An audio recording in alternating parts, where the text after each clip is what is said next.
ഈ സ്റ്റോറി നിങ്ങൾക്ക് ഇഷ്ടപ്പെട്ടാൽ സബ്സ്ക്രൈബ് ചെയ്യുക. 12. സമയം വൈകുന്നേരം 4 മണിയായിരുന്നു. ആര്യൻ ക്ലാസ് കഴിഞ്ഞ് വന്ന് നോട്ട്സ് തയ്യാറാക്കുകയാണ്. ആ സമയം അവനൊരു കോൾ വന്നു. അറിയാത്തൊരു നമ്പറായിരുന്നു അത്. അവൻ ഫോൺ എടുത്ത് എന്തെങ്കിലും പറയും മുന്നേ മറുപുറത്ത് നിന്ന് ആള് സംസാരിച്ചു തുടങ്ങി. സാർ, ഞാൻ സിറ്റി ബാങ്കിൽ നിന്നാണ് വിളിക്കുന്നത്. പറഞ്ഞോളൂ. ആര്യൻ മറുപടി കൊടുത്തു. സാർ, ഇന്ന് വൈകുന്നേരം ഏഷ്യൻ ഡൈനിങ് ഹോട്ടലിൽ ഞങ്ങളൊരു പാർട്ടി നടത്തുന്നുണ്ട്. അതിലേക്ക് താങ്കളെ ക്ഷണിക്കാനാണ് വിളിച്ചത്. വരുമെന്ന് വിശ്വസിക്കുന്നു. അയാൾ പറഞ്ഞു തീർന്നതും ആര്യൻ കുറച്ചു നേരം ആലോചിച്ച ശേഷം തുടർന്നു. അല്ല, എനിക്ക് വേണ്ടി ഒരു പാർട്ടി നടത്താൻ എന്താ കാരണം?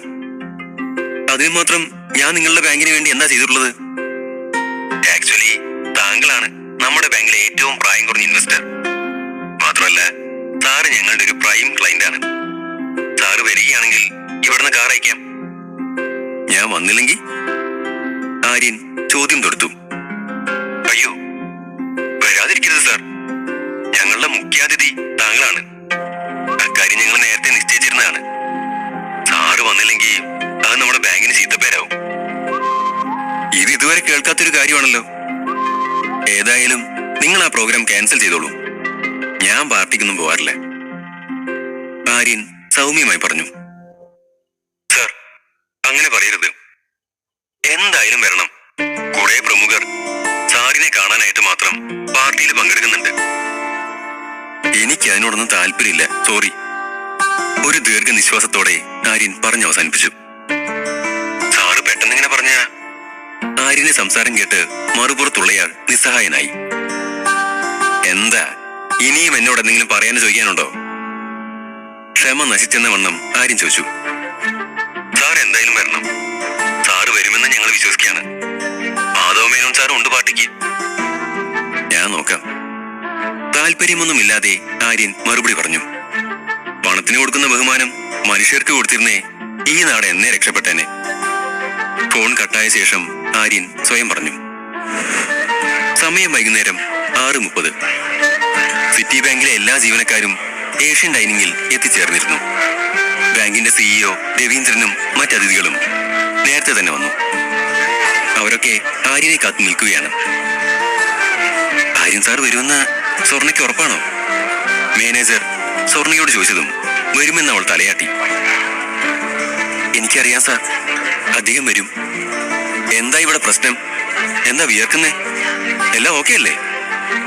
മാധവ മേനോൻ പരിഭ്രമത്തോടെ വന്ന് മാനേജരോട് ചോദിച്ചു. യെസ് സാർ, ഒരു പ്രശ്നമില്ല. അദ്ദേഹം വേഗം വരും. അദ്ദേഹത്തിന് തിരക്കാണല്ലോ, അതാവും. ചോദ്യം കേട്ട സിഇഒ ടെൻഷൻ പുറത്തു കാണിക്കാതെ പറഞ്ഞു. അതും പറഞ്ഞുകൊണ്ട് അയാൾ വെയിറ്ററിൽ നിന്ന് ഒരു കൂൾ ഡ്രിങ്ക് എടുത്ത് മാധവ മേനോന് നൽകിക്കൊണ്ട് let's enjoy the party sir എന്ന് സന്തോഷത്തോടെ പറഞ്ഞു. കൂൾ ഡ്രിങ്ക്സ് എടുത്ത് മാധവ് പോയതും സിഇഒ മാനേജറുടെ അടുത്തേക്ക് നടന്നു. നിങ്ങൾ അദ്ദേഹത്തെ വിളിച്ചില്ലേ? കാര്യങ്ങൾ പറഞ്ഞല്ലേ? അയാൾ ദേഷ്യത്തോടെ ചോദിച്ചു. അതെ സാർ. പിന്നെ സ്വർണയും പറഞ്ഞിരുന്നു അദ്ദേഹം വരുമെന്ന്. അതുകൊണ്ടാണ് ഞങ്ങൾ ധൈര്യത്തിൽ വിളിച്ചത്, മാനേജർ പറഞ്ഞു. അതിരിക്കട്ടെ, ആരാ ഈ സ്വർണ? സിഇഒ ചോദിച്ചു. അത് നമ്മുടെ ബാങ്കിന്റെ റിസപ്ഷനിസ്റ്റ് ആണ് സാർ, സ്വർണ ദേവാനന്ദ്. എന്താ എന്താ പറഞ്ഞേ? അത്രയും വലിയ ബിസിനസ് ടൈക്കോണിനെ നിങ്ങൾ വെറും ഒരു റിസപ്ഷനിസ്റ്റ് പറഞ്ഞതിന്റെ ബലത്തിലാണോ വിളിച്ചത്? സിഇഒ തലയിൽ കൈവച്ചുകൊണ്ട് പറഞ്ഞു. അപ്പോൾ ദേഷ്യവും പേടിയും ഒക്കെ ചേർന്ന് പലതരം ഭാവങ്ങൾ അയാളിൽ മിന്നി മറയുന്നുണ്ടായിരുന്നു. സാർ, ആര്യൻ സാറുമായിട്ട് സ്വർണയ്ക്ക് നല്ല അടുപ്പമാണെന്ന് അവളാ പറഞ്ഞത്. അതുകൊണ്ടൊരിക്കലും നമ്മുടെ ക്ഷണം അദ്ദേഹം തള്ളിക്കളയില്ലെന്നു മാനേജർ വിശദീകരിച്ചു. നിങ്ങൾ എന്താ പൊട്ടം കളിക്കാണോ? ആരാ നിങ്ങളെയൊക്കെ പിടിച്ച് ബാങ്ക് മാനേജറാക്കിയത്? അവളെ പോലൊരു റിസപ്ഷനിസ്റ്റുമായിട്ട് അത്രയും വലിയ ബിസിനസ്മാൻ എന്ത് ബന്ധം സൂക്ഷിക്കാനാ? അതിന് മാത്രം ആരാ അവള്? ഒരുത്തി പറയുമ്പോഴേക്കങ്ങ് വിശ്വസിക്കുകയും ചെയ്ത് അദ്ദേഹത്തെ വിളിക്കലും കഴിഞ്ഞു. എവിടുന്ന് വരുന്നുള്ളൂ താനൊക്കെ? മേനോൻ സാറിനെ പാർട്ടിക്ക് വിളിക്കണ്ടായിരുന്നു എന്ന് ഇപ്പൊ തോന്നുന്നു. ഓരോ മണ്ടത്തരങ്ങൾ ചെയ്തു വെച്ചേക്കുന്നു. ഞാനൊരു കാര്യം പറഞ്ഞേക്കാം. ആര്യൻ സാറ് പാർട്ടിക്ക് വന്നില്ലെങ്കിൽ സ്വർണയുടെ മാത്രമല്ല തന്റെ മണി പോവും. പല്ല് കടിച്ചുകൊണ്ട് ദേഷ്യത്തിൽ സിഇഒ ഇത്രയും പറഞ്ഞതും മാനേജറിന് പേടിയായി. സാർ, സാറ് പേടിക്കണ്ട. ഞാൻ ഇപ്പൊ തന്നെ സ്വർണയോട് ആര്യൻ സാറിന്റെ കാര്യം ചോദിച്ചുറപ്പാക്കാം. മാനേജർ പറഞ്ഞു. നിങ്ങളുടെ ഓരോ മണ്ടത്തരങ്ങൾ കാരണം എനിക്കും ഈ ബാങ്കിനും ഉണ്ടാവുന്ന നഷ്ടം എത്രയാണെന്ന് അറിയാമോ? സിഇഒ ഉച്ചത്തിൽ പറഞ്ഞുകൊണ്ടിരിക്കെ മാനേജർ ഒന്നും മിണ്ടാതെ കേട്ടു നിന്നു. അതുകൂടി കണ്ടതും അയാൾക്ക് ദേഷ്യം ഇരട്ടിച്ചു. എന്ത് നോക്കി നിൽക്കുക? സ്വർണയോട് പോയി ചോദിച്ചിട്ട് വാ, സിഇഒ അലറി. ശരിയെന്ന് പറഞ്ഞ് മാനേജരും അവിടുന്ന് പോയി. ബാങ്കിലെ ചിലരോടൊപ്പം സംസാരിക്കുന്ന സ്വർണയെ ദൂരെ നിന്ന് നോക്കി നിൽക്കുകയായിരുന്നു അന്ന. ആ പെണ്ണും ഈ ബാങ്കിലാണോ ജോലി ചെയ്യുന്നേ? അന്ന സ്വർണയെ ചൂണ്ടി അടുത്തുനിന്ന് ആളോട് ചോദിച്ചു. അതെ, ബാങ്കിലെ റിസപ്ഷനിസ്റ്റ് ആണ്, നല്ല കുട്ടിയാ. ചോദ്യം അവസാനിക്കും മുൻപ് തന്നെ ഒരു ജീവനക്കാരൻ മറുപടി പറഞ്ഞു. അത് കേട്ടതും, ഓ, അപ്പൊ അവൾ ഇവിടുത്തെ റിസപ്ഷനിസ്റ്റ് ആണ്. തന്റെ കയ്യിലിരുന്ന കൂൾ ഡ്രിങ്ക് ഒറ്റ വലിക്ക് കുടിച്ചു തീർത്തുകൊണ്ട് അവൾ സ്വയം പറഞ്ഞു. ആ സമയം മാനേജർ സ്വർണയോട് സംസാരിക്കുകയായിരുന്നു. നോക്ക് സ്വർണ, ഇപ്പൊ തന്നെ സമയം 7 കഴിഞ്ഞു. ആര്യൻ രജപുത്ര ഇനിയും വന്നിട്ടില്ല.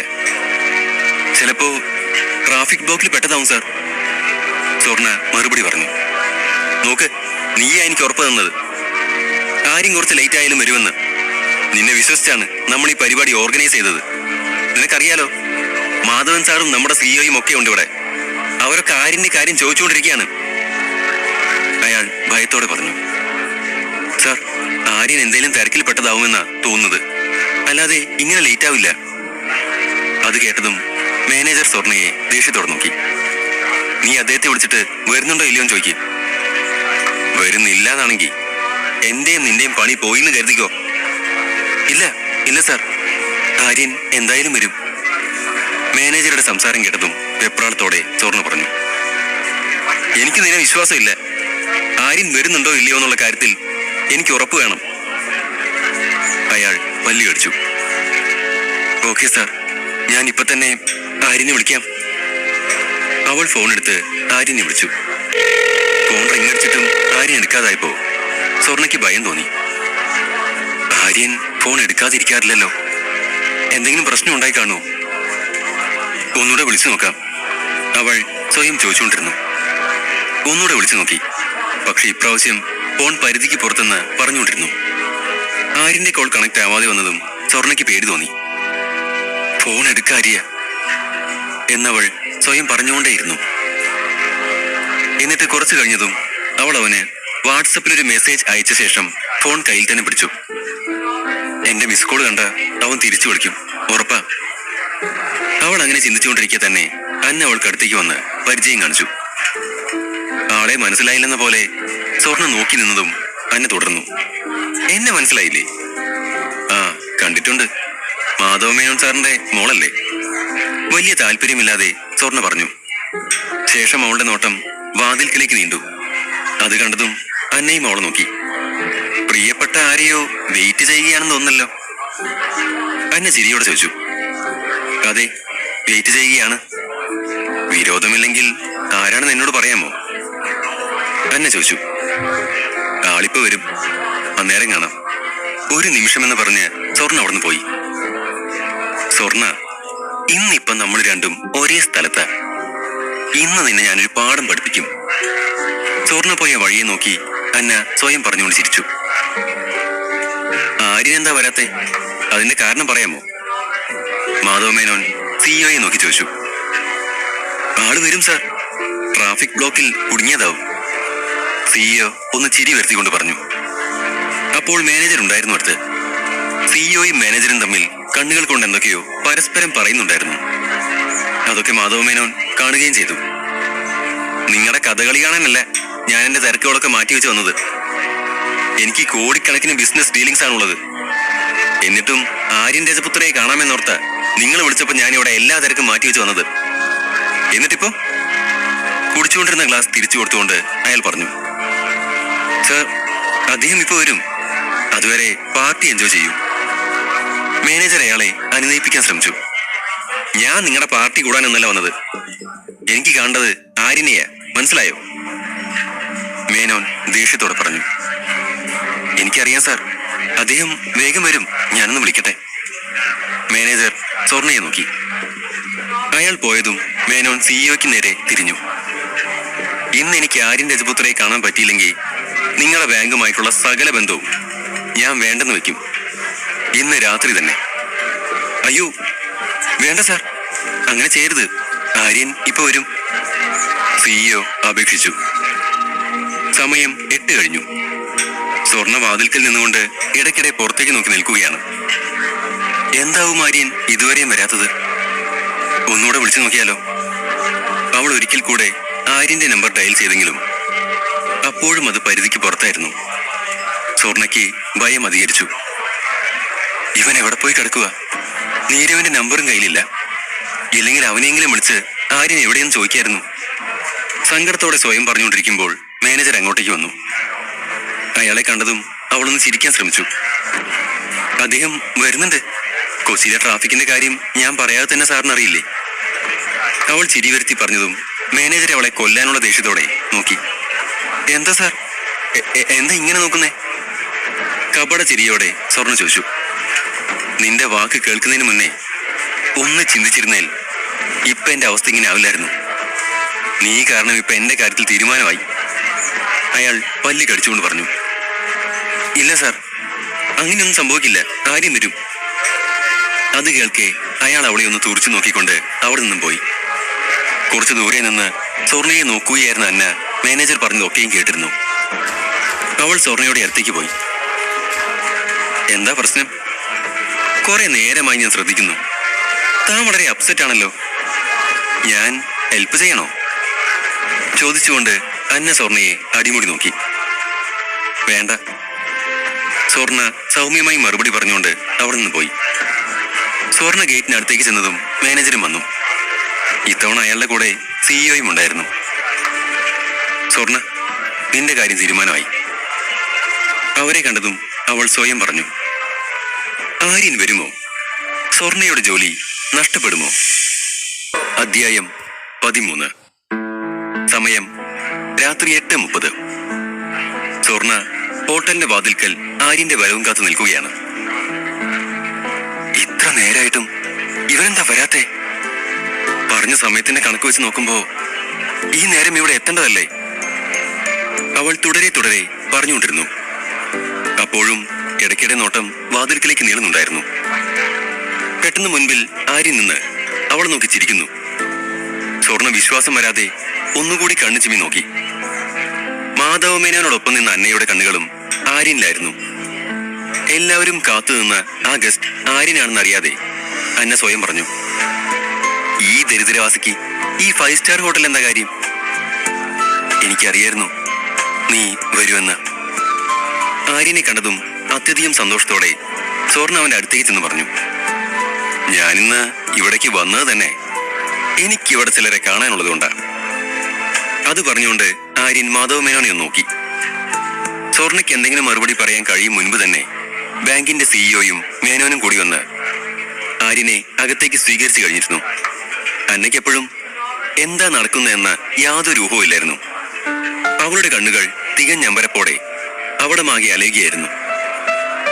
സാറ് വന്നതിൽ ഒരുപാട് സന്തോഷം, സിഇഒ പുഞ്ചിരിയോടെ പറഞ്ഞതും ആര്യനും മനോഹരമായൊരു ചിരി കൊടുത്തു. ഒരു ഭാഗത്ത് സിഇഒ ആര്യനെ എല്ലാവർക്കും പരിചയപ്പെടുത്തുമ്പോൾ മറുഭാഗത്ത് മാധവമേനോൻ ഇതൊക്കെ നോക്കി നിൽക്കുകയാണ്. അന്നയ്ക്ക് ഇതൊക്കെ കണ്ട് ഒട്ടും ദഹിച്ചില്ല. അവൾ അവിടെ ഉണ്ടായിരുന്ന ബാങ്ക് ഉദ്യോഗസ്ഥനോട് ആര്യനെ ചൂണ്ടിക്കൊണ്ട് ചോദിച്ചു. ആ പയ്യനാര്? എന്തിനാ എല്ലാവരും ഇത്ര സ്വീകരണം കൊടുക്കുന്നേ? മേഡം, അതാണ് ആര്യൻ രജപുത്ര കുടുംബത്തിന്റെ ഏക അവകാശി. അതും പറഞ്ഞ് അയാൾ അവിടെ നിന്നും പോയി. ഞാനിത് വിശ്വസിക്കില്ല. ഇവൻ ആ പെണ്ണിനെ പറ്റിച്ചതാവും അന്ന സ്വയം പറഞ്ഞുകൊണ്ടിരുന്നു. മാധവമേനോൻ ആര്യനുമായി തന്റെ ബിസിനസിനെ പറ്റി സംസാരിച്ചുകൊണ്ടിരിക്കുമ്പോഴാണ് അന്ന അവിടേക്ക് ചെന്നത്. മേനോൻ അവളെ ചേർത്ത് പിടിച്ചുകൊണ്ട് ആര്യനെ പരിചയപ്പെടുത്തി. എന്റെ മകളാണ് അന്നപൂർണി. അയാൾ പറഞ്ഞതും അന്ന അവനോട് ഹായ് പറഞ്ഞു. മോളെ, നിനക്ക് ഇദ്ദേഹത്തെ അറിയാമോ? മേനോൻ അതിശയത്തോടെ ചോദിച്ചു. നന്നായിട്ടറിയാം. അന്നയ്ക്ക് മറുപടി പറയാൻ അവസരം ഒരുങ്ങും മുൻപേ ആര്യൻ പറഞ്ഞു. അവന്റെ ആ പറച്ചിലിൽ അന്നയോടുള്ള ദേഷ്യവും കലർന്നിരുന്നു. ഒരു പ്രത്യേക ഭാവത്തിലായിരുന്നു അത് പറഞ്ഞത്. ആഹാ, അത് നന്നായല്ലോ, മേനോൻ സന്തോഷത്തോടെ പറഞ്ഞു.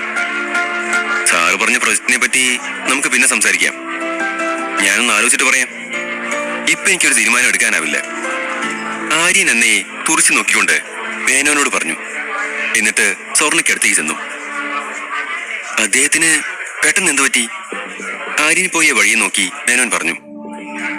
അപ്പോഴും അന്നയുടെ കണ്ണുകൾ സ്വർണ്ണയ്ക്കടുത്തേക്ക് പോകുന്ന ആര്യനിൽ തറഞ്ഞു നിൽക്കുകയാണ്. അച്ഛാ, അയാളെ കുറിച്ച് നന്നായിട്ടൊന്ന് അന്വേഷിക്കണം. ഞാൻ അന്വേഷിച്ചിരുന്നു.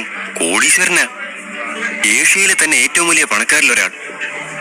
തെളിഞ്ഞ കണ്ണുകളോടെ ആര്യനെ പറ്റി പറയുന്ന മേനോനെ കണ്ടതും അന്നയ്ക്ക് സഹിച്ചില്ല. അവൾ പുച്ഛിച്ചുകൊണ്ട് അവിടുന്ന് പോയി. അന്ന സ്വർണ്ണയ്ക്കടുത്തേക്ക് എത്തുമ്പോഴേക്കും ആര്യൻ അവിടുന്ന് പോയിരുന്നു. അന്ന എന്തോ ഓർത്തുകൊണ്ട് സ്വർണ്ണയെ നോക്കി. അവൾ ആര്യനോട് വല്ലാതെ എടുക്കുന്നുണ്ട്. ഇന്നത്തോടെ തീർക്കണം അവളുടെ പഞ്ചാരിയടി. ചിന്തിച്ചുകൊണ്ടിരിക്കെ അന്നയുടെ അരികിലൂടെ ഒരു വെയിറ്റർ കടന്നുപോയി. അയാളുടെ കയ്യിൽ കൂൾ ഡ്രിങ്ക്സും ബ്ലാക്ക് ഐസ് ടീയും ഉണ്ടായിരുന്നു. അവൾ അയാളെ പിടിച്ചു നിർത്തി. അതിലേക്ക് ഇത്തിരി സ്കോച്ച് മിക്സ് ചെയ്തു. ശേഷം ആ ഗ്ലാസും എടുത്ത് ആര്യനടുത്തേക്ക് നടന്നു. അന്നയെ കണ്ടതും സ്വർണ്ണ എഴുന്നേറ്റ് പോകാൻ തുടങ്ങി.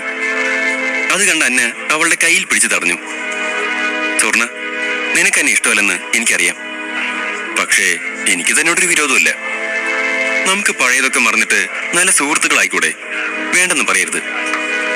മൃദുലമായി പറഞ്ഞുകൊണ്ട് അന്ന സ്വർണ്ണയെ ദയനീയമായി നോക്കി.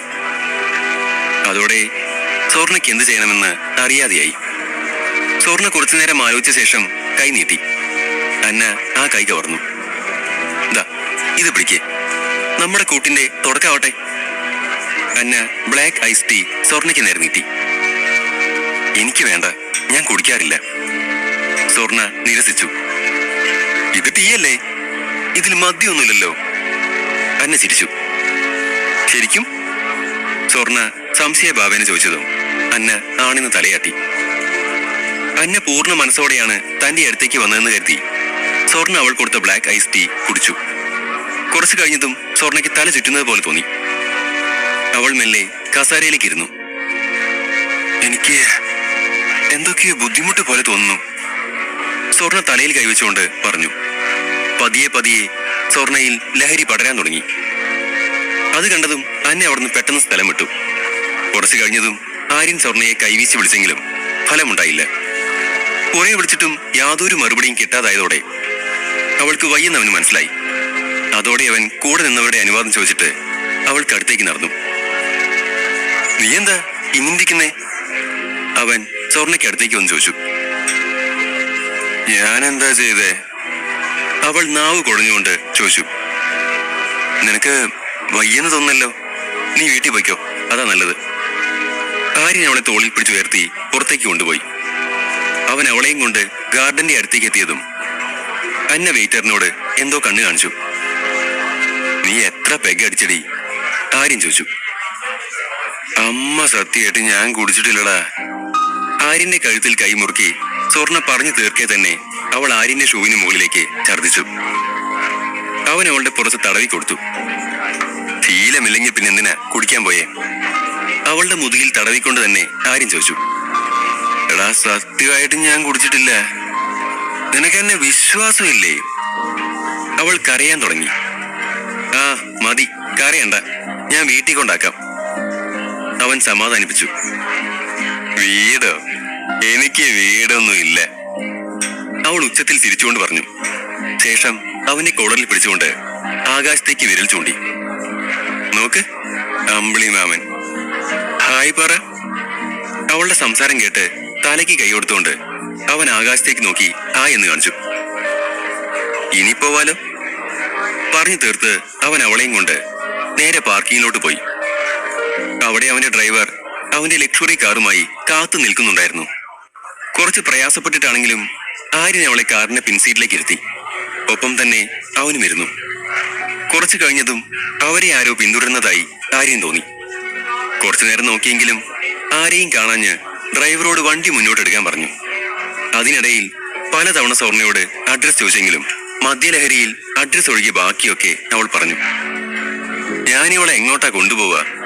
എന്തായാലും ഹോസ്റ്റലിലേക്ക് കൊണ്ടുപോകാൻ പറ്റില്ല, വീട്ടിലേക്ക് കൊണ്ടുപോയ അങ്കിൾ എന്ന് കരുതും.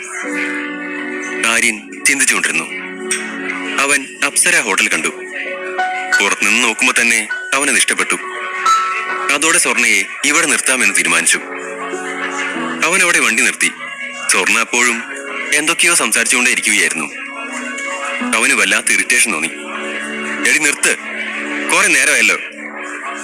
ഉച്ചത്തിൽ ആര്യം പറഞ്ഞത് കേൾക്കെ അവൾ പെട്ടെന്ന് കുഞ്ഞു കുട്ടിയെ പോലെ തലയാട്ടി. നീ നല്ല പയ്യനാടാ, അവൾ നിഷ്കളങ്കമായി അവനെ നോക്കി പറഞ്ഞു. കുറച്ചു കഴിഞ്ഞതും റൂം നോക്കാൻ പോയ ഡ്രൈവർ തിരിച്ചു വന്നു. ആര്യൻ സ്വർണയെയും കൊണ്ട് റിസപ്ഷൻ അടുത്തേക്ക് ചെന്നതും ഹോട്ടൽ ഉടമ ഇരുവരെയും തുറിച്ചു നോക്കിക്കൊണ്ടിരുന്നു. ആര്യൻ അത് കാര്യമാക്കാൻ നിന്നില്ല. മുറിയിൽ അത്യാവശ്യ സൗകര്യങ്ങളൊക്കെ ഉണ്ടായിരുന്നു. ആര്യൻ സ്വർണയെ ബെഡിലേക്ക് കിടത്തി തിരിഞ്ഞപ്പോ അവൾ അവന്റെ കോളറിൽ പിടിച്ച് തന്നിലേക്ക് അടുപ്പിച്ചു. പെട്ടെന്നുള്ള നീക്കമായതിനാൽ ആദ്യം അവനൊന്ന് വിരണ്ടെങ്കിലും അവളിൽ നിന്ന് മെല്ലെ അകന്നു മാറി അവളെ നേരെ കിടത്തി അടുത്ത് കിടന്ന സോഫയിൽ സ്വർണയെ നോക്കിയിരുന്നു. പിറ്റേന്ന് രാവിലെ 7 മണി. സോഫയിൽ കിടന്നുറങ്ങിയ ആര്യൻ സൂര്യപ്രകാശം മുഖത്തടിച്ചതും കണ്ണ് ചിമ്മി തുറന്നു. ഒരു ദീർഘനിശ്വാസം എടുത്തുകൊണ്ട് കിടക്കയിലേക്ക് നോക്കിയപ്പോൾ സ്വർണ നല്ല ഉറക്കത്തിലായിരുന്നു. ആര്യൻ സമയം നോക്കിക്കൊണ്ട് ഒന്ന് മൂരി നിവർന്ന് എഴുന്നേറ്റു. സ്വർണയെ ശല്യപ്പെടുത്താതെ തന്നെ അവൻ പുറത്തേക്ക് ഇറങ്ങി. ശേഷം സ്വർണയ്ക്ക് വാട്സപ്പിൽ ഒരു മെസ്സേജ് അയച്ചു. സ്വർണ എഴുന്നേൽക്കുമ്പോൾ പിന്നെയും 2 മണിക്കൂർ കഴിഞ്ഞിരുന്നു. വേറെ ഏതോ സ്ഥലത്താണ് താനെന്ന് തിരിച്ചറിഞ്ഞതും അവൾ പേടിച്ചുപോയി. ഞാനെങ്ങനെ ഇവിടെ എത്തിയേ? ചിന്തിക്കും തോറും അവൾക്ക് പേടി കൂടി. അവളുടെ ശ്രദ്ധ അടുത്ത് കിടന്ന മൊബൈലിലേക്ക് പോയതും അവൾ അതെടുത്ത് നോക്കി. ആര്യന്റെ മെസ്സേജ് വന്ന് കിടപ്പുണ്ടായിരുന്നു. ഗുഡ് മോർണിംഗ് സ്വർണ, ഇന്നലെ നീ എന്റെ കൂടെയായിരുന്നു. നല്ല ഉറക്കമായിരുന്നത് കൊണ്ട് ശല്യപ്പെടുത്തണ്ടെന്ന് ഓർത്തിട്ടാണ് മെസ്സേജ് ഇട്ടത്. എനിക്ക് ഇന്നലെ നടന്നൊന്നും ഓർമ്മയില്ലല്ലോ ദൈവമേ. അവൾ പരിഭ്രമിച്ചുകൊണ്ട് ആര്യനെ വിളിച്ചെങ്കിലും അവൻ കോളേജിലായിരുന്നത് കൊണ്ട് ഫോൺ സ്വിച്ച് ഓഫ് ആയിരുന്നു. ആര്യന്റെ ഫോൺ സ്വിച്ച് ഓഫ് ആണെന്ന് കൂടി കേട്ടതും അവൾക്ക് പേടി വർദ്ധിച്ചു. എന്തായാലും അവനോട് സംസാരിച്ചേ പറ്റൂ എന്നോർത്തുകൊണ്ട് മുടിയും വാരിക്കെട്ടി ഫ്രഷായി തന്റെ പേഴ്സും എടുത്തുകൊണ്ട് അവൾ കോളേജിലേക്ക് പുറപ്പെട്ടു. സ്വർണ കോളേജിലെത്തി. ആര്യൻ വരാൻ വേണ്ടി കാത്തു നിൽക്കുകയായിരുന്നു. കുറച്ചു കഴിഞ്ഞതും ആര്യൻ അങ്ങോട്ടേക്ക് വന്നു. എന്താ ഇന്നലെ ഞങ്ങൾക്കിടയിൽ നടന്നതെന്നോ അവൻ എന്താ ചെയ്തതെന്നോ എനിക്കറിയില്ല. ആര്യന്റെ വരവ് നോക്കി നിന്നുകൊണ്ട് സ്വർണ സ്വയം പറഞ്ഞു. ഇന്നലത്തെ അതേ കോളേജിൽ തന്നെയാണോ വന്നേ? കുളിച്ചില്ലേ നീ? അവൾക്കടുത്തേക്ക് വന്നുകൊണ്ട് ആര്യൻ ചോദിച്ചു. ഇന്നലെ നമ്മൾ തമ്മിൽ എന്താ നടന്നേ? അവന്റെ ചോദ്യത്തിന് ഒരു മങ്ങിയ ചിരി കൊടുത്തുകൊണ്ട് സ്വർണ ചോദിച്ചു. അത് കേട്ടതും ആര്യനൊന്നും മനസ്സിലായില്ലെന്ന വണ്ണം അവളെ നോക്കി. പറ ആര്യ, എന്താ നടന്നേ? എനിക്കൊന്നും ഓർമ്മ കിട്ടുന്നില്ല, സ്വർണ ഗൗരവത്തോടെ പറഞ്ഞു. ഇന്നലെ നീ കുടിച്ച് ബോധം പോയിരുന്നു. പിന്നെന്താ നടന്നേ? നീ എന്റെ ദേഹത്തേക്ക് ഛർദ്ദിച്ചു. പിന്നെ? സ്വർണ ഗൗരവത്തോടെ തിരക്കി. നിനക്കെന്താ അറിയണ്ടേ? ഇന്നലെ ആ പാർട്ടിയിൽ വെച്ച് കുടിച്ച് ലക്ക് കേട്ട നിന്നെ ഞാൻ കാറിൽ കയറ്റി വീട്ടിൽ കൊണ്ടുവിടാന്ന് ഓർത്തപ്പോ നിനക്ക് നിന്റെ അഡ്രസ് പോലും പറയാൻ പറ്റുന്നില്ല. അങ്ങനെ നിന്നെ ഞാൻ ഹോട്ടലിൽ റൂം എടുത്ത് അവിടെയാക്കി. നീ കട്ടിലിൽ സുഖമായി ഉറങ്ങി, ഞാൻ സോഫയിലും. ഇത്ര തന്നെ പറഞ്ഞുകൊണ്ട് ആര്യൻ ചിരിച്ചു. എനിക്കൊന്നും ഓർമ്മയില്ല. ഇന്നലെ അന്ന തന്നൊരു ഡ്രിങ്ക് കഴിച്ചതാ. ഇപ്പൊ രാവിലെയാ ബോധം വീഴുന്നേ. നീ എന്തിനാ അന്നയുടെ കയ്യിൽ നിന്ന് അതൊക്കെ വാങ്ങി കുടിച്ചത്? അന്നയുടെ പേര് കേട്ടതും ആര്യൻ ഞെട്ടലോട് ചോദിച്ചു. അവൾ നിർബന്ധിച്ച് കുടിപ്പിച്ചതാ. അതിൽ മദ്യം കലർത്തിയിരുന്നു, സ്വർണ മറുപടി പറഞ്ഞു. എടി പൊട്ടി, നീ എന്തിനാ അവളുടെ കയ്യിൽ നിന്ന് ഓരോന്ന് മേടിച്ച് കുടിക്കാൻ പോയത്? ഞാൻ അവിടെ ഉണ്ടായത് നന്നായി, ഇല്ലായിരുന്നെങ്കിൽ എന്ത് ചെയ്തേനെ? കാര്യം പറഞ്ഞതും സ്വർണ ദയനീയമായി അവനെ നോക്കി. ഞാൻ പോവുകട്ടോ, നോട്ട് എഴുതാനുണ്ട്, പിന്നെ കാണാം. വാച്ചിലേക്ക് നോക്കി തിരക്കിട്ടുകൊണ്ട് ആര്യൻ പറഞ്ഞു. സ്വർണയുടെ മറുപടിക്ക് പോലും കാക്കാതെ അവൻ പോയി. എന്തൊരു പൊട്ടിയാ ഞാൻ! അന്ന ഡ്രിങ്ക് തന്നപ്പോ വാങ്ങി കുടിച്ചേക്കുന്നു. ഇവനോടില്ലായിരുന്നെങ്കിൽ എന്തായനെ എന്റെ സ്ഥിതി? ആര്യൻ പോകുന്ന വഴിയെ നോക്കിക്കൊണ്ട് സ്വർണ ചിന്തിച്ചു. കുറച്ചു സമയം കഴിഞ്ഞതും അവൾ കോളേജിൽ നിന്ന് നേരെ ബാങ്കിലേക്ക് പോയി. അവിടെ എത്തുമ്പോഴേക്കും HR-ഉം മാനേജറും ഒക്കെ അവിടെ ഉണ്ടായിരുന്നു. അവർ സ്വർണയെ കാത്തിരിക്കുകയാണ്. ദേഷ്യത്തോടെ തന്നെ നോക്കുന്ന ഇരുവരെയും കണ്ടതും സ്വർണയ്ക്ക് വല്ലാത്ത പേടി തോന്നി. എന്തിനാവും അവര് വന്നത്? 14. ആര്യനെ കണ്ട് കാര്യങ്ങളുടെ സത്യാവസ്ഥ അറിഞ്ഞാൽ പിന്നെ വളരെ സന്തോഷത്തോടെയായിരുന്നു സ്വർണ ബാങ്കിലെത്തിയത്. അവിടെ എത്തിയ ഉടനെ മാനേജർ കാണാൻ പറഞ്ഞിട്ടുണ്ടെന്ന് അറിയിച്ച് സെക്യൂരിറ്റി വന്നു. ക്യാബിനിലേക്ക് ചെന്നതും മാനേജരും HR-ഉം ഒക്കെ ഉണ്ടായിരുന്നു. അവരുടെ മുഖം വലിഞ്ഞു മുറുകിയിരിക്കുന്ന ഭാവം കണ്ടതും എന്തോ പ്രശ്നമുണ്ടെന്ന് സ്വർണയ്ക്ക് മനസ്സിലായി. എന്താ കാര്യമെന്ന് ചോദിക്കാൻ തുടങ്ങും മുന്നേ അവരിരുവരും അവളെ വഴക്ക് പറയാൻ തുടങ്ങിയിരുന്നു. നിനക്ക് വർക്ക് എത്തിക്സ് എന്താണെന്നറിയോ? ഇവിടെ കുറച്ച് നിയമങ്ങളൊക്കെ ഉണ്ട്. അതിനെപ്പറ്റി വല്ല ബോധമുണ്ടോ? പൊട്ടിത്തെറിച്ചുകൊണ്ടുള്ള HR-ന്റെ ചോദ്യത്തിൽ അവളൊന്ന് വിറച്ചുപോയി. എന്താ നടക്കുന്നതെന്നറിയാതെ അയാളുടെ മുഖത്തേക്ക് ഉറ്റുനോക്കി നിന്നു. സാർ, ഞാനെന്താ ചെയ്തേ? അവൾ വിനയത്തോടെ ചോദിക്കുമ്പോഴും ഭയം വിട്ടുമാറിയിരുന്നില്ല. പക്ഷെ ഇപ്രാവശ്യം മറുപടി പറഞ്ഞത് മാനേജറായിരുന്നു. നീ എന്താ ചെയ്തെന്നോ? ഇപ്പോഴും നീ എന്താ ചെയ്തെന്നാണോ നിനക്കറിയണ്ടേ? ചുമ്മാ ഒന്നും അറിയാത്ത പോലെ അഭിനയിക്കല്ലേ സ്വർണ്ണ. ഇന്നലെ നിങ്ങൾ ആര്യൻ രജപുത്രയ്ക്ക് വേണ്ടി പാർട്ടി നടത്തിയതിന്റെ കാരണം നിനക്ക് വ്യക്തമായി അറിയാവുന്നതല്ലേ? നമ്മുടെ ബാങ്കിൽ ഇത്രയും പ്രായം കുറഞ്ഞ ഇൻവെസ്റ്റർ ഇല്ലാത്തതുകൊണ്ടാ നമ്മൾ കഴിവിനനുസരിച്ചൊരു പാർട്ടി അറേഞ്ച് ചെയ്തത്. അല്ലാതെ പെമ്പിളേർക്ക് കൂത്താടാനല്ല. ഇന്നലെ നിന്നെ ആര്യന്റെ ഒപ്പം കണ്ടത് ഏത് കോലത്തിലാണെന്ന് വല്ല ഓർമ്മയുണ്ടോ? എന്താ നീ ഇവിടെ കാട്ടിക്കൂട്ടിയെന്ന് വല്ല ബോധ്യമുണ്ടോ? നിന്റെ അന്തസ്സും നിന്റെ സംസ്കാരവും എങ്ങനെയാണെന്ന് ഞങ്ങൾക്കറിഞ്ഞൂടാ. അറിയേണ്ട കാര്യമില്ല. പക്ഷേ നമ്മുടെ ബാങ്കിന്റെ നിലയ്ക്കും വിലയ്ക്കും നിന്നെ പോലെ ഒരാൾ ചേരില്ല. മാനേജർ അത്രയും പറഞ്ഞു നിർത്തിയതും സ്വർണ്ണ ഞെട്ടിപ്പോയി. ഇത്രയും വലിയ കുറ്റം തന്റെ നേർക്ക് ആരോപിക്കുന്നത് അവൾക്കെന്തോ ആലോചിക്കാൻ പോലും കഴിഞ്ഞില്ല. കാൽച്ചുവട്ടിൽ നിന്നും മണ്ണ് ഒലിച്ചു പോകുന്നത് പോലെ തോന്നി സ്വർണ്ണയ്ക്ക്. ഒന്നും മിണ്ടാനാകാത്ത വിധം നാവ് വരണ്ടുപോയി. അവൾ ഇന്നലത്തെ കാര്യങ്ങൾ ഓർത്തെടുക്കാൻ ശ്രമിച്ചുകൊണ്ടിരുന്നു. ഞാൻ ആര്യനൊപ്പം ഉണ്ടായിരുന്ന കാര്യം സാർ എങ്ങനെയാവോ അറിഞ്ഞിരിക്കുക? ആരേലും പരാതി കൊടുത്തതാവുമോ? പക്ഷെ സാറ് വിചാരിക്കും പോലൊന്നുമല്ലല്ലോ ഇന്നലെ നടന്നത്. എങ്ങനെയാ ഞാനിതൊന്ന് പറഞ്ഞു മനസ്സിലാക്കുക? സ്വർണ്ണ ചിന്തിച്ചുകൊണ്ടേയിരുന്നു. അവൾക്ക് വല്ലാത്ത സങ്കടം വന്നു. കണ്ണ് നിറയാതിരിക്കാൻ പാടുപെട്ടു. നിന്റെ എന്തെല്ലാം തരം ഫോട്ടോസ് ആണെന്നറിയോ വൈറലായത്? എന്തൊക്കെയാ നീ ഇന്നലെ കാട്ടിക്കൂട്ടിയത്? ഈ ബാങ്ക് എന്താ നിന്റെ സകല തോന്നിയാസത്തിനും ഉള്ളതാണെന്നാണോ കരുതിയിരിക്കുന്നത്? HR-ന്റെ ചോദ്യം കേട്ടതും സ്വർണ്ണ വീണ്ടും ഞെട്ടി. ഫോട്ടോയോ? അതും ആര്യന്റെ കൂടെ? ആരെടുത്തതാ? ഇതെന്തൊക്കെയാ നടക്കുന്നേ? ഓരോന്നോർക്കെ അവൾക്ക് നെറ്റിയിൽ നിന്ന് വിയർപ്പിറങ്ങി. സാർ, അതങ്ങനെയൊന്നും പറഞ്ഞ് അവസാനിപ്പിക്കാൻ അനുവദിക്കാതെ അപ്പോഴേക്കും HR ഒരു പേപ്പർ ടേബിളിലേക്ക് എറിഞ്ഞു. രാജിക്കത്താണ്, ഒപ്പിട്. ഉറച്ച ശബ്ദത്തോടെ അയാളത് പറഞ്ഞ് അവസാനിപ്പിക്കേ സ്വർണ്ണ തറഞ്ഞു നിന്നുപോയി. ഒന്നും പറയാനാവാതെ അവരെ തന്നെ നോക്കി നിൽക്കേ HR-ന്റെ ശബ്ദം പിന്നെയും മുഴങ്ങി. പേപ്പറിൽ തട്ടിക്കൊണ്ട് തുടർന്നു. ഒപ്പിട്. നിന്റെയൊക്കെ ഉദ്ദേശം നമുക്കറിയാം. നിന്നെ പോലത്തെ കുറെ എണ്ണത്തിനെ കണ്ടിട്ടുണ്ട്. ഒരു പണക്കാരനെ കിട്ടിയ വീഴ്ത്താൻ നീയൊക്കെ ഏതറ്റം വരെയും പോവും. ഇതിപ്പോ ആര്യൻ സാർ നിന്റെ ഈ കളി അറിഞ്ഞാലുള്ള പ്രതികരണം എന്താവുമെന്ന് ഒരുറപ്പുമില്ല. എന്തായാലും അയാളെ വലയിലാക്കാൻ ഇങ്ങനെയും തരം താഴ്ന്ന പ്രവൃത്തി ചെയ്യുന്നുണ്ടല്ലോ നോർക്കുമ്പോഴാ.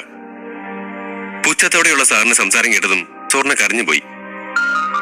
മനസ്സിൽ പോലും കരുതിയിട്ടില്ലാത്ത കാര്യങ്ങളാണ് തനിക്കുമേൽ കുറ്റമായി ചാർത്തപ്പെട്ടത് എന്നോർത്തപ്പോൾ വല്ലാത്തൊരു സങ്കടം തികട്ടി വന്നു. സത്യത്തിൽ അന്യ കൂൾ ഡ്രിങ്ക്സിൽ മദ്യമൊഴിച്ചു കൊടുത്തതിന്റെ പേരിൽ വയ്യാതായ സ്വർണ്ണയെ മറ്റാർക്കും ബുദ്ധിമുട്ടാകാതെ ആര്യൻ അവിടെ നിന്ന് കൂട്ടിക്കൊണ്ടു പോവുകയായിരുന്നു. ഇതാണ് നടന്നത്.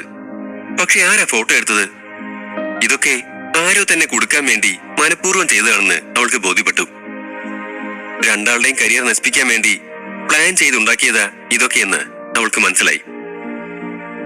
അതോർത്തുകൊണ്ട് സ്വർണ്ണ പിന്നെയും സംസാരിക്കാൻ ശ്രമിച്ചു. തന്റെ നിരപരാധിത്വം അവർ അറിയണമെന്ന് അവൾക്ക് നിർബന്ധമുണ്ടായിരുന്നു. സാർ, ഞാൻ പറയുന്നൊന്ന് കേൾക്കണം. ഞാൻ തെറ്റൊന്നും ചെയ്തിരുന്നില്ല. മേനോൻ സാറിന്റെ മകൾ അന്ന തന്ന കൂൾ ഡ്രിങ്കിൽ മദ്യം കലർത്തിയിട്ടുണ്ടായിരുന്നു. അക്കാര്യം അറിയാതെ ഞാൻ വാങ്ങി കഴിച്ചു. പിന്നെ ഒന്നും ഓർമ്മയില്ല. അപ്പോ ആര്യൻ എന്നെ ഹെൽപ്പ് ചെയ്തത് മാത്രമാണ്. പറഞ്ഞ് അവസാനിക്കും മുമ്പേ ആര്യൻ അവിടേക്ക് വന്നിരുന്നു. അവൾ പെട്ടെന്ന് പുറത്തേക്ക് വന്ന് കാര്യങ്ങളൊക്കെ അവനോട് വിശദീകരിക്കാൻ തുടങ്ങി. സങ്കടം അടക്കാൻ വയ്യാത്തതുകൊണ്ടാവാം ഇടയ്ക്കിടെ സ്വർണ്ണ വിതുമ്പുന്നുണ്ടായിരുന്നു. അന്നയാണ് എന്റെയും നിന്റെയും ഫോട്ടോസ് എടുത്തിട്ടുണ്ടാവുക. അവൾ അത് വൈറലാക്കി. ഞാൻ കാരണം ഈ ബാങ്കിന്റെ നിലയും വിലയും നഷ്ടമായെന്ന് ഇവര് പറയുന്നേ. മാത്രമല്ല, നമ്മുടെ ഏറ്റവും പ്രധാനപ്പെട്ട ക്ലയന്റിലെ നീ.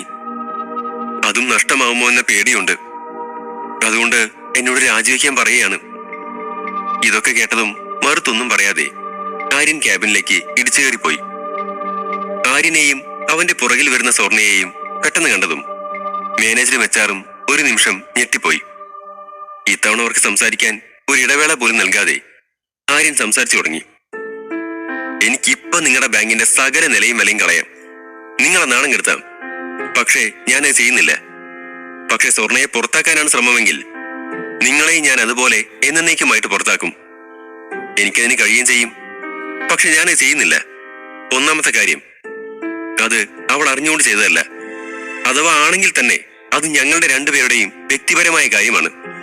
അവളെ വർക്ക് എത്തിക്സ് പഠിപ്പിക്കും മുന്നേ ആദ്യം അതൊക്കെ സ്വയം പഠിക്കേ. ഒരു തൊഴിലാളിയുടെ പേഴ്സണൽ ലൈഫിൽ സംഭവിക്കുന്നൊന്നും ജോലിയെ ബാധിക്കുന്നതല്ല. അവരുടെ വ്യക്തി ജീവിതത്തിൽ കയറി ഇടപെടാൻ നിങ്ങൾക്ക് അധികാരമില്ലതാനും. ദേഷ്യത്തോടെ ആര്യൻ പറഞ്ഞതും മാനേജർ ഒന്നയഞ്ഞു. മിസ്റ്റർ ആര്യൻ, ഞങ്ങൾ നിങ്ങളെ അപമാനിക്കാൻ വേണ്ടിയല്ല ഇതൊക്കെ ചെയ്തത്. ഞങ്ങളുടെ ബാങ്കിലെ ഒരു ഉദ്യോഗസ്ഥയുടെ അനാസ്ഥ കാരണം നിങ്ങൾക്ക് വിഷമം ഉണ്ടാവരുതെന്നേ കരുതിയുള്ളൂ. എന്റെ കാര്യങ്ങൾ നിങ്ങൾ നോക്കണ്ട. എന്ത് എങ്ങനെയെന്ന് എനിക്ക് നന്നായിട്ട് അറിയാം, മനസ്സിലായോ? അതുകൂടി കേട്ടതും ആര്യൻ ദേഷ്യത്തിലാണെന്ന് അവർക്ക് മനസ്സിലായി. സോറി സാർ, നിങ്ങൾ സ്വർണയുടെ സുഹൃത്താണെന്ന് അറിയില്ലായിരുന്നു. ഞങ്ങൾ സ്വർണയെ ജോലിയിൽ തിരിച്ചെടുത്തോളാം. വേണ്ട, അത്ര ഔദാര്യൊന്നും വേണ്ട. നിങ്ങളുടെ ജോലി നിങ്ങളുടെ കൈ തന്നെ വെച്ചോ. ആര്യൻ പരിഹാസ്യതയോടെ പറഞ്ഞുകൊണ്ട് സ്വർണയുടെ നേർക്ക് തിരിഞ്ഞു. വാ, ഇനി ഇങ്ങനത്തെ സ്ഥലത്തൊന്നും നീ ജോലി ചെയ്യണ്ട, ഞാൻ അതിന് അനുവദിക്കില്ല. ഇത്രയും പറഞ്ഞുകൊണ്ട് സ്വർണയെയും കൂട്ടി ആര്യൻ പുറത്തേക്ക് നടക്കാനൊരുങ്ങുമ്പോൾ അകത്ത് നടന്ന കോലാഹലങ്ങളൊക്കെ കേട്ട് ക്യാബിന് മുന്നിൽ മറ്റു ഉദ്യോഗസ്ഥരും തടിച്ചുകൂടിയിരുന്നു. എന്താണ് പ്രശ്നമെന്നറിയാൻ അവർ കാതും കണ്ണും കൂർപ്പിച്ച് നിൽപ്പുണ്ടായിരുന്നു. അവരെയൊക്കെ വകഞ്ഞു മാറ്റി ആര്യൻ സ്വർണയ്ക്കൊപ്പം പുറത്തേക്ക് നടന്നു. എന്റെ ഈശ്വര, ഇത്രയ്ക്ക് നല്ല കൂട്ടുകാരനെ കിട്ടാൻ ഞാൻ എന്ത് പുണ്യ ചെയ്തത്? ആര്യനെ നോക്കി സ്വർണ സ്വയം പറഞ്ഞു. ബാങ്കിൽ നിന്നിറങ്ങിയതും അവൻ കാർ കൊണ്ടുവരാൻ പറഞ്ഞു. അവന്റെ രക്ഷയ്ക്കെന്നോണം ഗാർഡുകളും കൂടെ ഉണ്ടായിരുന്നതുകൊണ്ട് 2 നിമിഷം കൊണ്ട് കാർ മുന്നിലെത്തി. ആര്യൻ അവളോട് കയറാൻ പറഞ്ഞു. അപ്പോഴും അവളെ എവിടേക്ക് കൊണ്ടുപോകും എന്നായിരുന്നു അവന്റെ ചിന്ത. അപ്പോഴേക്കും സ്വർണയുടെ ഫോൺ റിംഗ് ചെയ്തു. ഫോൺ കോൾ ഹോസ്പിറ്റലിൽ നിന്നാണെന്ന് കണ്ട് അവളൊന്ന് വിറച്ചു. ഫോൺ ചെവിയിലേക്ക് വെച്ചതും മറുപുറത്തു നിന്ന് കേട്ട വാർത്തയിൽ അവളൊന്ന് നടുങ്ങിപ്പോയി. അതോടെ ഫോൺ താഴേക്ക് വീണു. അത് കണ്ട് ആര്യൻ ഫോൺ എടുത്ത് സംസാരിച്ചു. ഓക്കെ, റെഡിയാക്കിക്കോളൂ, ഞങ്ങൾ ഇപ്പൊ വരാം. അപ്പോഴേക്കും സ്വർണ കരഞ്ഞു തുടങ്ങിയിരുന്നു. ആര്യനെ അവളുടെ തലയിൽ കൈവച്ച് ആശ്വസിപ്പിക്കാൻ ശ്രമിച്ചുകൊണ്ടിരുന്നു. ഒന്നുമില്ല, ഒക്കെ ശരിയാവും. അല്ല ആര്യൻ, എന്നാലും ഇന്നലെ വരെ ഒരു കുഴപ്പമില്ലാതിരുന്നതാ. പെട്ടെന്ന് ഇങ്ങനെ എന്താ? അച്ഛന്റെ ഓർമ്മ മുഴുവനായും പോയെന്നാ പറയുന്നേ. അവിടെ വാർഡിൽ നിൽക്കുന്നില്ലത്രേ, എനിക്ക് പേടിയാവുന്നു. സ്വർണ കരഞ്ഞുകൊണ്ട് പറഞ്ഞു. ഏയ്, ഒന്നുമില്ല സ്വർണ, അച്ഛന് കുറെ ആരോഗ്യ പ്രശ്നങ്ങളില്ലേ, അതുകൊണ്ടാവും, വേറൊന്നും ആവില്ല. എനിക്ക് ഉറപ്പുണ്ട്, ഡോക്ടേഴ്സ് എന്തെങ്കിലും പരിഹാരം കാണും. പിന്നെ നീ ജോലിയുടെ കാര്യം ഓർത്ത് പേടിക്കണ്ട, ഞാനിവിടെ ഉണ്ട്. പണത്തിന്റെ കാര്യത്തിലും പേടിക്കണ്ട, എത്ര വേണേലും ചെലവാക്കാം. അച്ഛന്റെ ചികിത്സയിൽ മാത്രം ശ്രദ്ധിച്ചാൽ മതി. അവിടെ നേഴ്സും ഡോക്ടറും ഒക്കെ ഉണ്ടായാലും പേടി കാണും, എനിക്കറിയാം. എന്നാലും സാരമില്ല, പേടിക്കണ്ട, ഒക്കെ ശരിയാവും. ഞാനല്ലേ പറയുന്നേ, ആര്യൻ വാത്സല്യത്തോടെ പറഞ്ഞു. അതുകൂടി കേട്ടതും സ്വർണ അവനെ കെട്ടിപ്പിടിച്ചു. കുഞ്ഞു കുട്ടിയെ എന്ന പോലെ ആര്യൻ അവളെ ആശ്വസിപ്പിച്ചു. കുറച്ചു സമയത്തിനകം ഇരുവരും ആശുപത്രിയിലെത്തി. പണത്തിന്റെ കാര്യത്തിൽ പേടിക്കണമെന്നും അച്ഛന് നല്ല ചികിത്സ കൊടുക്കണമെന്നും അവൻ ഡോക്ടറോട് പറഞ്ഞു. സ്വർണയെ അച്ഛന്റെ അടുത്താക്കി ആര്യൻ കോളേജിലേക്ക് പോയി. കോളേജിലെത്തുമ്പോഴേക്കും ഉച്ചയായിരുന്നു. ആര്യന് നന്നായി വിശക്കുന്നുമുണ്ടായിരുന്നു. അവൻ നീരവനെ വിളിച്ചപ്പോൾ ക്യാൻറ്റീനിലുണ്ടെന്നും അങ്ങോട്ടേക്ക് പോന്നോളാനും പറഞ്ഞു. പുതിയ കുട്ടികളൊക്കെ വന്നതുകൊണ്ട് ക്യാൻറ്റീനിൽ നല്ല തിരക്കുണ്ടായിരുന്നു. പുറത്തുനിന്ന് തന്നെ ആര്യൻ നീരവനെ കണ്ടു. ഇരുവരും ഫുഡ് മേടിച്ച് പ്ലേറ്റും എടുത്ത് ചുറ്റും നോക്കി. ഇരിക്കാൻ എവിടെയും സ്ഥലമില്ല. പെട്ടെന്ന് ആര്യന്റെ ശ്രദ്ധ ക്യാൻറ്റീനിന്റെ ഒരു മൂലയിലിരിക്കുന്ന പെൺകുട്ടിയിലേക്ക് പോയി. എടാ, ഇതാ പെണ്ണല്ലേ? അവൻ ചോദിച്ചു. അതേടാ, അന്ന് ഇൻസ്റ്റാഗ്രാമിൽ കണ്ട പെണ്ണ്, ജാൻവി. അവളെന്ന് ഇവിടെ? നീരവ് ചോദിച്ചതും ആര്യൻ തുടർന്നു. അവൾ ഇവിടാണെന്ന് തോന്നുന്നു, പഠിക്കുന്നേ. ജാൻവി കോളേജിലെ ഒരു പ്രധാന ചർച്ചാ വിഷയമായിരുന്നു. പക്ഷെ സ്വർണയുടെ പ്രശ്നത്തിനിടയ്ക്ക് ആര്യന് അത് ശ്രദ്ധിക്കാൻ കഴിഞ്ഞില്ല. ജാൻവി അവിടെ BA-ക്ക് അഡ്മിഷൻ എടുത്തിരുന്നു. അവളുടെ പാട്ടിനേക്കാൾ ചന്തമായിരുന്നു അവൾക്ക്. അവളുടെ പിന്നാലെ കുറെ ആൺകുട്ടികൾ നടന്നിരുന്നു. അവർ തമ്മിൽ അവളെ വളയ്ക്കുന്നതിനെ പറ്റി ചർച്ച പോലും നടന്നിരുന്നു. പക്ഷെ ആർക്കും തുറന്നു പറയാൻ ധൈര്യമുണ്ടായില്ല. ജാൻവിയുടെ മുഖം നിർവികാരമായിരുന്നു. അവൾ ഒറ്റയ്ക്കിരിക്കുമ്പോൾ ചിന്തിക്കുന്നത് എന്താണെന്ന് പോലും ആർക്കും ഊഹിക്കാൻ പറ്റില്ലായിരുന്നു. അവളെ എന്തു പറഞ്ഞ് ചിരിപ്പിക്കാമെന്ന ചിന്തയായിരുന്നു ആൺകുട്ടികൾക്ക്. ഇവളെന്താ ഒറ്റയ്ക്കിരിക്കുന്ന എപ്പോഴും? വല്ല തേപ്പും കിട്ടിയിട്ടുണ്ടോ? ആരോ ചോദിച്ചു. പെൺകുട്ടികൾക്കിടയിലും അവൾ തന്നെയായിരുന്നു ചർച്ച. എന്തായിരിക്കും അവളോട് മാത്രം ആമ്പിള്ളേര് കൂട്ടുകൂടാൻ ശ്രമിക്കുന്നത്? അവളെ എന്താ ഇതിനു മാത്രം ഭംഗി? ഡ്രസ്സൊക്കെ പഴയ മോഡലാ, മുഖമാണെങ്കിൽ എപ്പോഴും തെളിയൂല, ആരോ ചത്ത മാതിരിയ. ഒരു പെൺകുട്ടി അസൂയയോടെ പറഞ്ഞു. അവളുടെ കയ്യും വലിയ ഭംഗിയൊന്നുമില്ല, അത് വെച്ച് നോക്കുമ്പോ എന്റേത് എത്ര രസമുണ്ട്. എന്ത് കണ്ടിട്ടാണാവോ എല്ലാവരും അവളുടെ പുറകെ നടക്കുന്നേ? വേറെ ഒരാൾ കൂടി പറഞ്ഞു. ജാൻവിക്ക് ഇതൊക്കെ ശീലമായി പോയതുകൊണ്ട് അവൾ ഇതിലൊന്നും ശ്രദ്ധ പതിപ്പിക്കാറില്ല. സ്വന്തം കാര്യം മാത്രം നോക്കി നടക്കും. ആരുടെയും കാര്യത്തിൽ ഇടപെടാറില്ല, ആരോടും കൂട്ടുമില്ല. അതുകൊണ്ടാണ് ക്യാൻറ്റീൻ മുഴുവൻ തിരക്കായിട്ടും അവളുടെ അടുത്തുള്ള സീറ്റ് കാലിയാവുന്നത്. ഇതെന്താ നമ്മുടെ ക്യൂൻ ഇങ്ങനെ ഒറ്റയ്ക്കായി പോയത്? നീര വാര്യന്റെ ചെവിയിൽ ചോദിച്ചു. ആർക്കറിയാം, ഞാൻ പോയി ചോദിക്കട്ടെ എന്താ പ്രശ്നമെന്ന്. കാര്യം ചോദിച്ചു. നിനക്കെന്താ പ്രാന്താണോ? അവൾ ആരെയും മൈൻഡ് ചെയ്യുന്നില്ല. അല്ലായിരുന്നെങ്കിൽ ആരെയും അവൾക്കൊപ്പം ഇരുന്നേനെ. അവൾ ആരോടും മിണ്ടാറില്ലടാ, അതുകൊണ്ടാ ആർക്കും അടുത്തു പോയിരിക്കാൻ ധൈര്യമില്ലാത്തെ. നീ എന്തിനാ വെറുതെ ഇത്രയും ആൾക്കാരുടെ അടുത്ത് നാണം കാണാൻ നിൽക്കുന്നേ? നമുക്കിവിടെ എവിടെയെങ്കിലും ഇരിക്കാം. ഞാൻ ചുമ്മാ അന്ന് നിന്നെ പിരിയേറ്റാൻ പറഞ്ഞതാ. നീ ചുമ്മാ പോയി തലയിടണ്ട. നീരവ് അത് പറയുമ്പോഴും ആര്യന്റെ കണ്ണുകൾ ജാൻവിയിലായിരുന്നു. നീ വാ, ഒന്നും സംഭവിക്കില്ല, ഞാനല്ലേ പറയുന്നേ. അതും പറഞ്ഞ് ആര്യൻ പ്ലേറ്റും എടുത്ത് നടന്നു. അത് കണ്ട് ബാക്കിയുള്ളവരൊക്കെ ഞെട്ടി നോക്കി. അവർ പരസ്പരം എന്തെല്ലാമോ പറയാൻ തുടങ്ങി. അതിൽ പലരും പുതുതായി വന്നതായതുകൊണ്ട് ആര്യനെ അറിയില്ല. അവരൊക്കെ ഇവനാരാ, എങ്ങനെ ഇത്ര ധൈര്യം എന്ന മട്ടിൽ നോക്കുകയാണ്. മറ്റു പലർക്കും ആര്യനെ അറിയാവുന്നതുകൊണ്ട് വലിയ ഞെട്ടലുണ്ടായില്ല. നോക്കടാ അവന്റെ ധൈര്യം, ഇന്ന് അവളുടെ നിന്ന് കിട്ടും. കൂട്ടത്തിലൊരാൾ പരിഹസിച്ചു. ഇവൻ എന്താ വിചാരിക്കുന്നത് അവളിപ്പോ സംസാരിക്കുന്നു? മറ്റൊരുവൻ കൂടെ കൂടി. നിക്ക്, അവളിപ്പോ അവനെ ചവിട്ടി പുറത്താക്കും, ഒരു 5 മിനിറ്റ്. വേറെ ഒരുത്തൻ പറഞ്ഞു. നിങ്ങൾ എന്താ പറഞ്ഞേ? 10 മിനിറ്റോ? 2 മിനിറ്റ്, അതിനുള്ളിൽ അവന്റെ കരണം പുകയും. മറ്റൊരുത്തന്റെ കമന്റ്. ഇതൊക്കെ കേട്ടിട്ട് നീരവന് നല്ല ദേഷ്യം വരുന്നുണ്ടായിരുന്നു. എന്നിട്ടും ജാൻവിയുടെ പ്രതികരണം എന്താവും എന്നൊരു ചിന്തയിൽ അവൻ മിണ്ടാതിരുന്നു. ഞാൻ ഇവിടെ ഇരുന്നോട്ടെ. ജനാലയിലൂടെ പുറത്തേക്ക് നോക്കിയിരിക്കുന്ന ജാൻവിയോട് ആര്യൻ ചോദിച്ചു. അത് കേട്ടതും ദേഷ്യത്തോടെ തിരിഞ്ഞതും ജാൻവി മുന്നിൽ നിൽക്കുന്നവനെ കണ്ട് ഉറ്റുനോക്കി. ആരാ? അവൾ ചോദിച്ചു. ഞാൻ ആര്യൻ, ഇവിടുത്തെ സ്റ്റുഡന്റാ. ഞാനിവിടെ ഇരുന്ന് ലഞ്ച് കഴിച്ചോട്ടെ. ആര്യൻ ചോദിച്ചതും കണ്ണുകൾ വിടർത്തി ജാൻവിയുടെ മറുപടി വന്നു. ഞാൻ നിന്നെ മറ്റെവിടെയോ വെച്ച് കണ്ടിട്ടുണ്ട്. ആര്യൻ അവളുടെ ചോദ്യം കൗതുകത്തോടെ കേട്ടു. 15. കോളേജ് ക്യാൻറ്റീനിൽ ആര്യൻ ജാൻവിയുടെ ടേബിളിൽ വന്നിരുന്നു. ജാൻവി അപ്പോഴും ആര്യനെ തന്നെ നോക്കി നിൽപ്പായിരുന്നു. താൻ ചിന്തിച്ചുകൊണ്ടിരുന്നവൻ തന്നെ മുന്നിൽ പ്രത്യക്ഷപ്പെടുമെന്ന് സ്വപ്നത്തിൽ പോലും അവൾ കരുതിയിരുന്നില്ല. എന്തോ മാന്ത്രികത പോലെ തോന്നി അവൾക്ക്. ഞാൻ നിങ്ങളെ കണ്ടിട്ടുണ്ട്, ജാൻവി പിന്നെയും പറഞ്ഞു. താൻ ഇങ്ങനെ തന്നെ നോക്കിയാ എനിക്ക് പേടിയാവുട്ടോ. ആര്യൻ അവളെ കളിയാക്കി.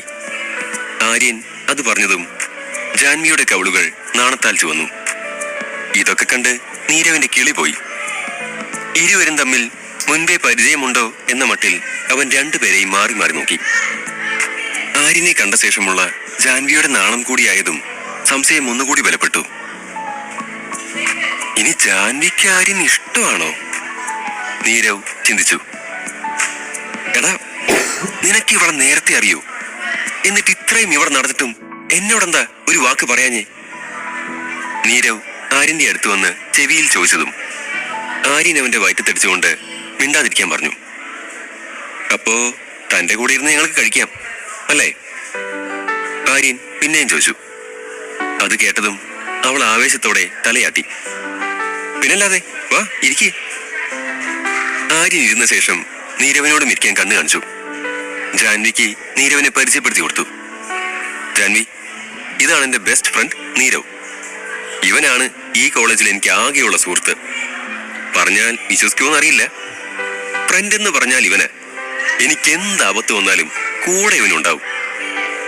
ആര്യൻ പറയുന്നത് കേട്ടതും നീരവിന് സന്തോഷമായി. ജാൻവിയും ആ നേരമൊക്കെ നീരവിനെ നോക്കുകയായിരുന്നു. ക്ഷമ നശിച്ച പോലെ നീരവ് തുടർന്നു. ബെസ്റ്റ് ഫ്രണ്ടൊക്കെ തന്നെയാ, പക്ഷെ ജാൻവിയെ ഇവന് നേരത്തെ അറിയാമെന്നുള്ള കാര്യം മാത്രം എന്നോട് പറഞ്ഞിട്ടില്ല. ഞങ്ങൾ കണ്ടിട്ട് ആകെ 2 ദിവസമേ ആയുള്ളൂ. അന്നിനെ ഒരുപാട് സഹായിച്ചിട്ടുമുണ്ട്, ജാൻവി പറഞ്ഞു. അത് കേട്ടതും തന്നെ തുറിച്ചു നോക്കുന്ന നീരവിനെ നോക്കി ചിരിച്ചുകൊണ്ട് ആര്യൻ അവരെ തോളിൽ കൈവച്ചു. നീയൊന്ന് സമാധാനിക്കടാ, ഞാനൊക്കെ പറയാം. ഇരുവരും പിറുപിറുക്കുന്നത് കണ്ട് ദേഷ്യം നടിച്ചുകൊണ്ട് ജാൻവി അവർക്ക് നേരെ തിരിഞ്ഞു. നിങ്ങൾക്ക് 2 ആൾക്കും മാത്രം സംസാരിക്കാനാണെങ്കിൽ എന്തിനാ എന്റെ അടുത്ത് വന്നിരുന്നേ?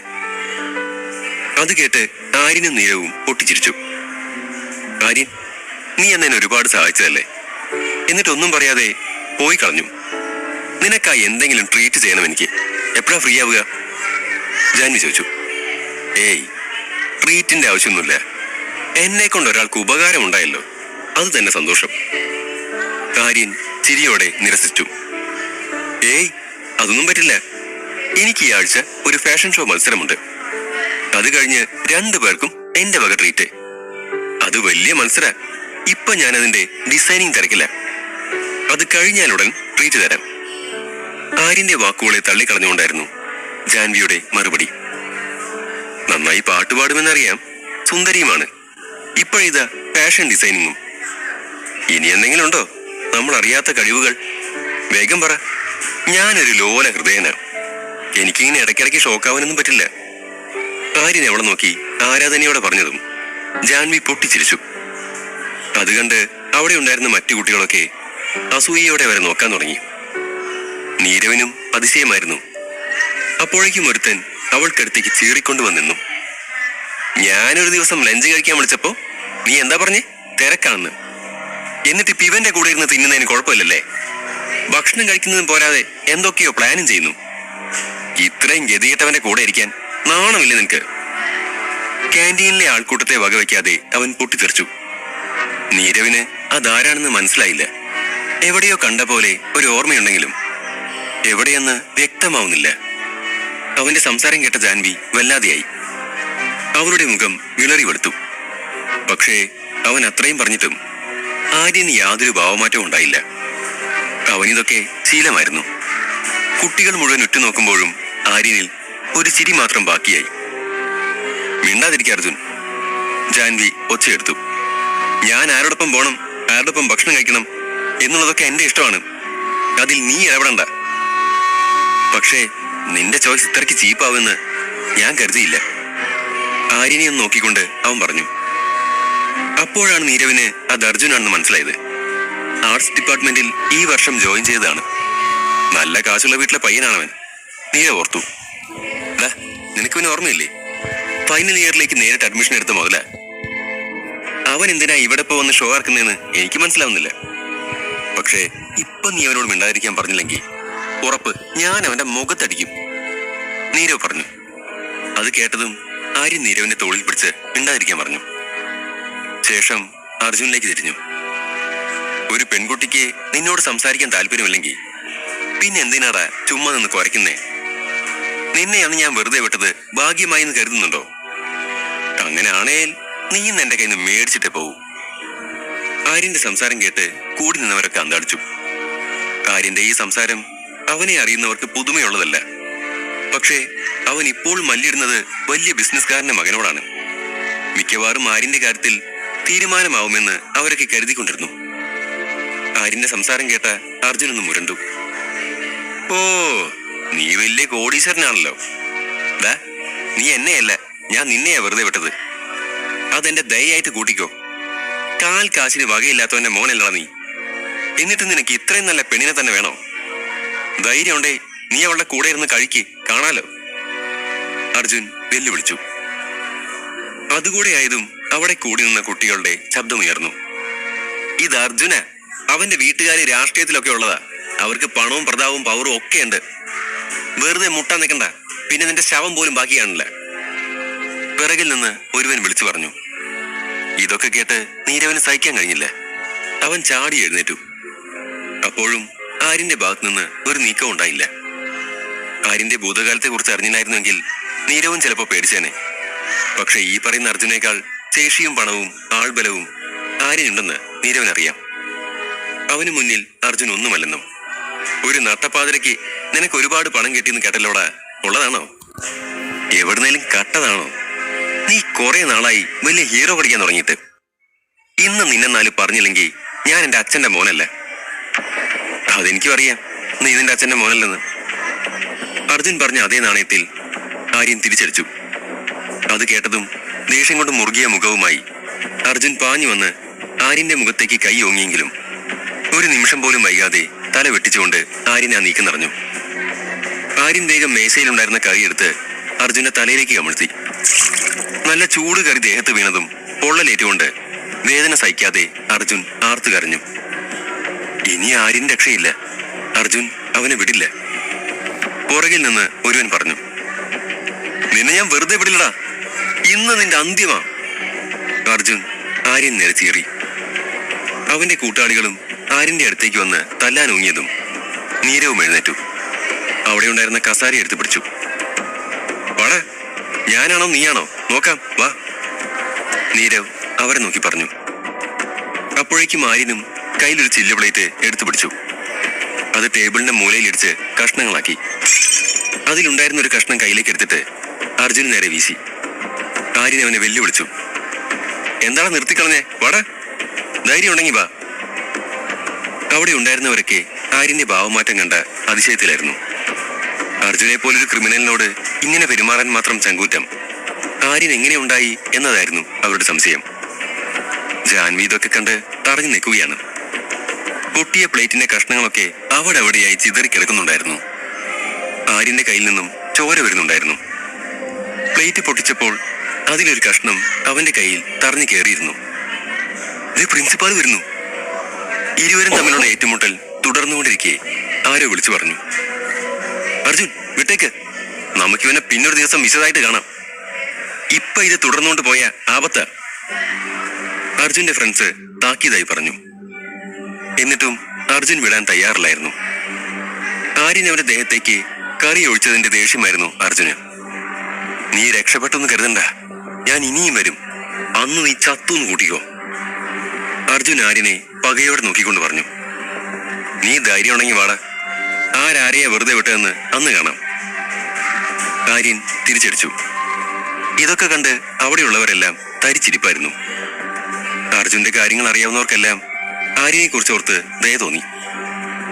ആര്യനെ അർജുൻ ജീവനോടിരിക്കാൻ സമ്മതിക്കില്ലെന്നായിരുന്നു അവരുടെ പക്ഷം. പക്ഷെ ആര്യന്റെ ഇപ്പോഴത്തെ മനോഭാവം അവരെയൊക്കെ അതിശയിപ്പിക്കുകയായിരുന്നു. എവിടുന്നാണ് അവൻ ഇത്ര ധൈര്യം വന്നതെന്ന ചിന്തയായിരുന്നു അവരിൽ. ആ ധൈര്യം ആര്യൻ അവന്റെ കുടുംബത്തിൽ നിന്ന് കിട്ടിയതാണ്.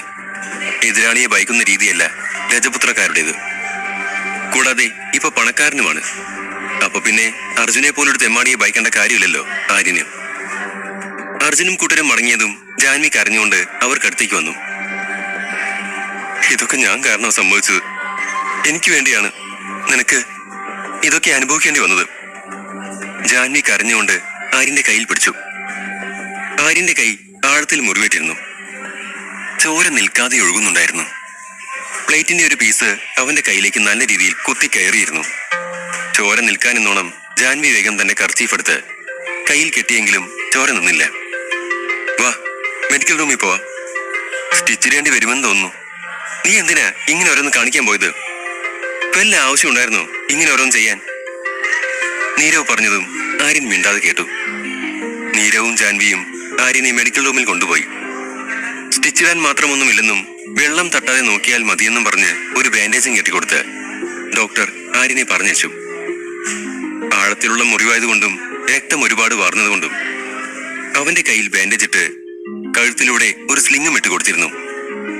താൻ കാരണമാണല്ലോ ആര്യൻ ഇങ്ങനെ പറ്റിയെന്നോർത്ത് ജാൻവിക്ക് സങ്കടം തോന്നി. അവിടെ നിറങ്ങിയപ്പോഴേക്കും വിശ്വനാഥന്റെ ഫോൺ കോൾ ആര്യനെ തേടിയെത്തി. ഇരുവരോടും അനുവാദം ചോദിച്ചിട്ട് ആര്യൻ കുറച്ച് നീങ്ങി നിന്നു. കോളേജിൽ അടിപിടിയായെന്ന് കേട്ടല്ലോ, ഉള്ളതാണോ? വിശ്വനാഥന്റെ ഇടറിയ സ്വരം മറുപുറത്ത് നിന്നും കേട്ടു. ഏയ്, ഇല്ല, അത് വെറുതെ തമാശയ്ക്ക്. തമാശയ്ക്ക് തല്ലുകൂടിയ മുറിവുണ്ടാവോ? അയാളുടെ ശബ്ദം കനത്തു. നല്ല ആഴത്തിൽ മുറിവുണ്ടോ? ആർദ്രമായി വിശ്വനാഥൻ ചോദിച്ചു. ഏയ്, പേടിക്കാനൊന്നുമില്ല അങ്കിൾ, ഞാൻ ഓക്കെയാണ്. നിന്റെ അംഗരക്ഷകർക്ക് എവിടെയായിരുന്നു? വിശ്വനാഥൻ ദേഷ്യത്തോടെ ചോദിച്ചു. അങ്കിൾ, ഇത് അവരുടെ തെറ്റൊന്നുമല്ല. അവരോട് ഞാൻ പറഞ്ഞിട്ടാ അവര് ഗേറ്റിന് പുറത്തു നിന്നത്. കോളേജിൽ ആർക്കും എന്റെ ബാക്ക്ഗ്രൗണ്ട് അറിയുന്നതിനോട് എനിക്ക് താല്പര്യമില്ല. കോളേജിൽ ഇത്രയും പ്രശ്നം നടക്കുമ്പോ അവര് പുറത്തു നിൽക്കുന്നതിന്റെ യുക്തി എന്താണെന്ന് എനിക്ക് മനസ്സിലാവുന്നില്ല. അവരുടെ കടമ അവര് ചെയ്യേണ്ടതല്ലേ. ഇവരെയൊക്കെ പറഞ്ഞു വിട്ടിട്ട് ഞാൻ പുതിയ ആൾക്കാരെ ഗാർഡ്സ് ആയിട്ട് അയക്കാം. അവര് നിങ്ങൾക്കൊരു പ്രശ്നം ഉണ്ടാക്കില്ല. കോളേജിന്റെ അകത്തും പുറത്തും ഏത് നേരം ഉണ്ടാവും. ആരെങ്കിലും തിരിച്ചറിയുമോ എന്നുള്ള പേടിയും വേണ്ട. ആവശ്യമില്ലാതെ നിന്റെ അടുത്തേക്ക് അവർ വരില്ല. ആവേശത്തോടെ അയാൾ പറഞ്ഞതും ആര്യൻ ഒരു ദീർഘനിശ്വാസം എടുത്തു. അയാളോട് വാദിച്ചിട്ട് കാര്യമില്ലെന്ന് ആര്യൻ തോന്നി. രക്തം വാർന്നതുകൊണ്ട് അവന് തല ചുറ്റുന്നുണ്ടായിരുന്നു. അങ്കിളിന് ശരിയെന്ന് തോന്നിയത് ചെയ്തോളൂ എന്ന് പറഞ്ഞ് ഫോൺ കട്ട് ചെയ്തു. ആര്യന് വല്ലാത്ത ക്ഷീണം തോന്നി തുടങ്ങിയിരുന്നു. അവൻ നീരവിനോട് ജാൻവിയെ ഹോസ്റ്റലിൽ കൊണ്ടാക്കാൻ പറഞ്ഞു. പക്ഷെ ജാൻവി അത് നിരസിച്ചു. നിന്റെ കൂടെ നീരവ് വരണം. ഈ ഒരു അവസ്ഥയിൽ ഒറ്റയ്ക്ക് എങ്ങനെയാ നീ ഹോസ്റ്റലിൽ പോവുക? അവൾ ചോദിച്ചു. പക്ഷേ ആര്യന് സമ്മതിച്ചില്ല. അർജുന്റെ പ്രശ്നത്തിന് ശേഷം ജാൻവിയെ തനിച്ചു വിടാൻ ആര്യന് പേടി തോന്നി. നീരവിന്റെ ചിന്ത എപ്പോഴും ആര്യനെ പറ്റിയായിരുന്നു.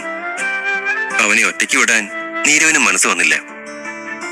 അവസാനം അവനൊരു തീരുമാനത്തിലെത്തി. 3 ആളും കൂടി ഹോസ്റ്റലിലേക്ക് പോയി. ആര്യനെ അവിടെ ആക്കിയ ശേഷം നീരവ് ജാൻവിയെ കൊണ്ടാക്കാൻ പോകാൻ തീരുമാനിച്ചു. അവസാനം 3 ഹോസ്റ്റലിലേക്ക് തിരിച്ചു.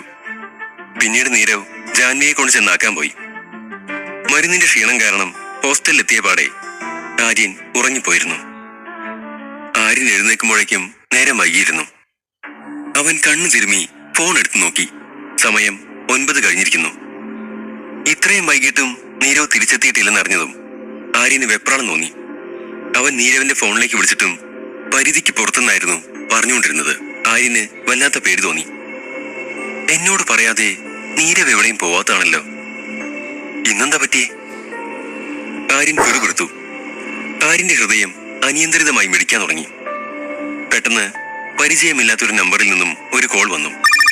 ആര്യൻ എന്തെങ്കിലും പറയാൻ സാധിക്കും മുൻപേ ഒരു കനത്ത ശബ്ദം കേട്ടു. നിന്റെ ഫ്രണ്ടും കാമുകിയും ഇപ്പൊ ഞങ്ങളുടെ പിടിയില്ല.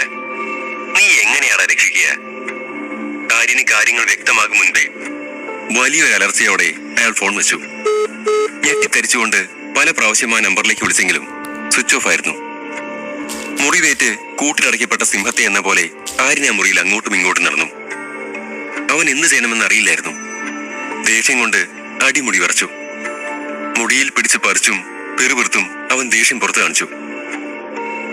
എന്റെ നീരവനും ജാൻവിക്കും എന്തെങ്കിലും സംഭവിച്ച അർജുൻ, നിന്നെ ഞാൻ ബാക്കി വെച്ചേക്കില്ല, ആര്യൻ സ്വയം പറഞ്ഞു. എന്തു ചെയ്യണമെന്ന് നിശ്ചയമില്ലായിരുന്നു ആര്യന്. അവൻ പെട്ടെന്ന് കബോർഡ് തുറന്ന് അങ്കിൾ അവന് നൽകിയ പണം മുഴുവൻ ബാഗിലാക്കി പുറത്തേക്കിറങ്ങി. കോളേജിൽ ഓരോ ബാച്ചിനും വെവ്വേറെ ഹോസ്റ്റലാണ്. അവൻ സയൻസ് ഹോസ്റ്റലിലേക്ക് നടന്നു. നീരവിനെയും ജാൻവിയെയും രക്ഷിക്കാൻ ആര്യന് കഴിയുമോ? അധ്യായം 16. ആര്യന്റെ ജീവിതത്തിൽ ഒന്നൊഴിയാതെ പ്രശ്നങ്ങൾ വന്നു പോയിക്കൊണ്ടേയിരുന്നു. ഒരാൾക്ക് മേൽ എന്തെങ്കിലും ഒരു ആരോപണം വീണു കഴിഞ്ഞാൽ അത് തേച്ചാലും മായ്ച്ചാലും പോകില്ലെന്ന് പറയാറില്ലേ? അത് തന്നെയാണ് ആര്യന്റെ കാര്യത്തിലും സംഭവിക്കുന്നത്. നീരവിനെയും ജാൻവിയെയും കാണാതായി നിറഞ്ഞ നിമിഷം മുതൽ ആര്യന്റെ സ്വഭാവം പ്രകടമായി മാറി. അവന്റെ മനസ്സ് പൊള്ളുകയായിരുന്നു. മനസ്സിൽ മുഴുവൻ വേവലാതികളായിരുന്നു. അവൻ ബാഗിൽ നിന്ന് ബുക്കുകളൊക്കെ എടുത്തു മാറ്റി അതിൽ പണം നിറച്ചുകൊണ്ട് സയൻസുകാരുടെ ഹോസ്റ്റലിലേക്ക് നടന്നു. ചുറ്റും ഇരുട്ടായിരുന്നു. പൂർണ്ണ നിശബ്ദതയിൽ അവന്റെ കാലടികളുടെ ശബ്ദം മാത്രം നേർമയായി കേട്ടു. സയൻസ് ഹോസ്റ്റലിലേക്ക് എത്തിയതും അവൻ 2ാം നിലയിലേക്ക് ചെന്ന് അവിടെയുള്ള ഒരു റൂമിന്റെ വാതിലിൽ മുട്ടി. 1-2 തവണ മുട്ടിയിട്ടും തുറക്കാതായതോടെ അവൻ വാതിൽ പിടിച്ചു വലിച്ചു. എന്നിട്ടും രക്ഷയില്ലാതെ 3-ാം വട്ടം എന്ന പോലെ വാതിലിൽ ശക്തിയായി തള്ളി. വാതിൽ തുറന്നതും മദ്യത്തിന്റെയും സിഗരറ്റിന്റെയും രൂക്ഷഗന്ധം അവന്റെ മൂക്കിലേക്ക് ഇരച്ചു കയറി. മുറി മുഴുവൻ ഇരുട്ടായിരുന്നു. സിഗരറ്റിന്റെ പുകയും അതിന്റെ മണവും അവന് വല്ലാത്ത അസ്വസ്ഥത ജനിപ്പിച്ചു.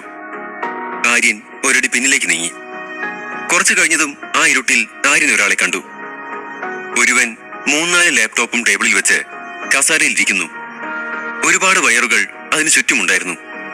കൂടാതെ വ്യത്യസ്ത തരത്തിലുള്ള മോണിറ്ററുകളും ഡിജിറ്റൽ കീബോർഡുകളും ഉണ്ടവിടെ. അലസമായി മുന്നിലേക്ക് വീണ് കിടക്കുന്ന ചുരുളൻ മുടിയുള്ള പയ്യൻ ലാപ്ടോപ്പിൽ എന്തൊക്കെയോ വളരെ വേഗത്തിൽ ടൈപ്പ് ചെയ്തുകൊണ്ടിരുന്നു. അവന്റെ ചുണ്ടിൽ ഒരു സിഗരറ്റ് എരിയുന്നുണ്ടായിരുന്നു. ഏതോ മൃഗങ്ങൾ ഭക്ഷണം കഴിച്ച പോലെ അവിടമാകെ ഭക്ഷണാവശിഷ്ടങ്ങൾ നിറഞ്ഞിരുന്നു. ഇവനാണ് വിഷ്ണു, കോളേജിലെ അറിയപ്പെടുന്ന സോഫ്റ്റ്വെയർ ഓപ്പറേറ്റർ. എന്തെങ്കിലും വിവരങ്ങൾ ഹാക്ക് ചെയ്യാൻ അവന് നിമിഷങ്ങൾ മതിയാവും. സംസാരമൊക്കെ തീരെ കുറവാണ്. എന്നും റൂമിൽ അടച്ചുപൂട്ടിയിരിക്കും. ക്ലാസ്സിലും അധികം കയറാറില്ല. ഒറ്റയ്ക്കിരിക്കാനാണ് അവന് ഏറെ ഇഷ്ടം. ആരെങ്കിലും അത് തടസ്സപ്പെടുത്തിയാൽ പിന്നെ മുന്നും പിന്നും നോക്കാതെ പ്രതികരിക്കും. അവന്റെ കാതിൽ ഇയർഫോൺ ഉണ്ടായിരുന്നു. അതുകൊണ്ട് തന്നെ ആര്യൻ വന്ന് നിന്നതൊന്നും വിഷ്ണു അറിഞ്ഞില്ല. റൂമിലേക്ക് കയറിയ ഉടനെ ആര്യൻ വിഷ്ണുവിന്റെ പുറകിൽ പോയി നിന്ന് അവന്റെ തോളിൽ കൈവച്ചു. അപ്പോഴാണ് ആരോ ഈ മുറിയിലുണ്ടെന്ന് അവൻ അറിഞ്ഞത്. അവൻ തിരിഞ്ഞ് കണ്ണടക്കിടയിലൂടെ ആര്യനെ ഒന്ന് നോക്കി. ഉടനെ ആര്യന്റെ കൈ തട്ടിമാറ്റി ദേഷ്യത്തിൽ പറഞ്ഞു, നിന്നെ ആരാ ഇങ്ങോട്ട് കടത്തിവിട്ടെ? പല്ല് കടിച്ചുള്ള ചോദ്യം കേൾക്കെ ആര്യൻ നീരവന്റെ നമ്പർ ഒരു പേപ്പറിൽ എഴുതി മേശമേൽ വെച്ചുകൊണ്ട് തുടർന്നു. എനിക്ക് ഈ നമ്പറിലെ ലൊക്കേഷൻ എത്രയും പെട്ടെന്ന് അറിയണം. ഞാനെന്താ നിന്റെ വേലക്കാരനാണോ? നീ എന്തെങ്കിലും കൽപ്പിക്കുമ്പോ ഉടനെ യെസ് സാർ എന്നും പറഞ്ഞങ്ങ് ചെയ്യാൻ? ഞാൻ ഇവിടെ ഒരു ജോലി ചെയ്യുന്നത് നിനക്ക് കണ്ടൂടെ? വിഷ്ണു പുച്ഛിച്ചു. അവനൊരു തെമ്മാടിയും തന്നിഷ്ടക്കാരനുമാണെന്ന് ആര്യൻ അറിയാമായിരുന്നു. പക്ഷേ അവന് പുതിയ ഇലക്ട്രിക് ഗാഡ്ജറ്റ്സ് വാങ്ങാൻ പൈസ ആവശ്യമുള്ള കാര്യവും ആര്യൻ അറിഞ്ഞിരുന്നു. അതുകൊണ്ട് തന്നെ ഒന്നും ആലോചിക്കാതെ ആര്യൻ ബാഗിൽ നിന്ന് ഒരു 10,000 രൂപ എടുത്ത് അവന്റെ മേശമേൽ വെച്ചു. ഇപ്പോ നിനക്ക് ചെയ്യാമോ? ആര്യൻ ചോദിച്ചതും വിഷ്ണു ഒന്ന് ഞെട്ടി. ഈയിടെയായിട്ട് നിന്നെ പറ്റിയാ കോളേജിൽ ചർച്ച മുഴുവൻ. നിനക്ക് എവിടുന്നോ കുറെ പണം കിട്ടിയെന്നും മറ്റും. എവിടുന്ന ഇതൊക്കെ? ആര്യൻ അതിനുത്തരം പറഞ്ഞില്ല. 10,000 രൂപയുടെ ഒരു കെട്ടുകൂടി അവന്റെ മുന്നിലേക്ക് നീട്ടി. ഇത് കണ്ട വിഷ്ണുവിന്റെ കണ്ണ് തിളങ്ങി. അവൻ ഒന്ന് ചിരിച്ചുകൊണ്ട് ആര്യൻ നോക്കി. എന്താ ഒരു വിഷമം പോലെ? അത് കേട്ട് ആര്യന് ദേഷ്യം വന്നു. നോക്ക് വിഷ്ണു, ഇതൊരു സീരിയസ് കാര്യമാ. എനിക്ക് സമയം വെറുതെ കളയാനില്ല. ഈ 20,000 എടുത്തിട്ട് ഞാൻ തന്ന നമ്പർ ഒന്ന് ട്രേസ് ചെയ്താ അത്യാവശ്യമാണ്. ആര്യൻ പറഞ്ഞതും വിഷ്ണു അവനെ ഒന്ന് ഉറ്റുനോക്കി. എല്ലാവരെയും പോലെ ആര്യന്റെ കാര്യങ്ങൾ വിഷ്ണുവിനും അറിയാമായിരുന്നു. പക്ഷെ ഒറ്റയടിക്ക് 20,000 രൂപ കയ്യിൽ തരാൻ മാത്രം ആര്യൻ ഇവിടുന്ന് ഇത്രയും പണം എന്നായിരുന്നു അവന്റെ ചിന്ത. അപ്പോഴും വിഷ്ണുവിന് ആര്യൻ പറയുന്നതിന്റെ പ്രാധാന്യം മനസ്സിലായിരുന്നു. മാത്രമല്ല 20,000 വിഷ്ണുവിനെ സംബന്ധിച്ച് ഒരു വലിയ തുകയാണ്. ഓക്കെ, ഒരു 10 മിനിറ്റ് ഞാൻ ചെയ്തു തരാം, വിഷ്ണു പറഞ്ഞു. വിഷ്ണു ആ നമ്പറിലേക്ക് ഒന്ന് നോക്കി.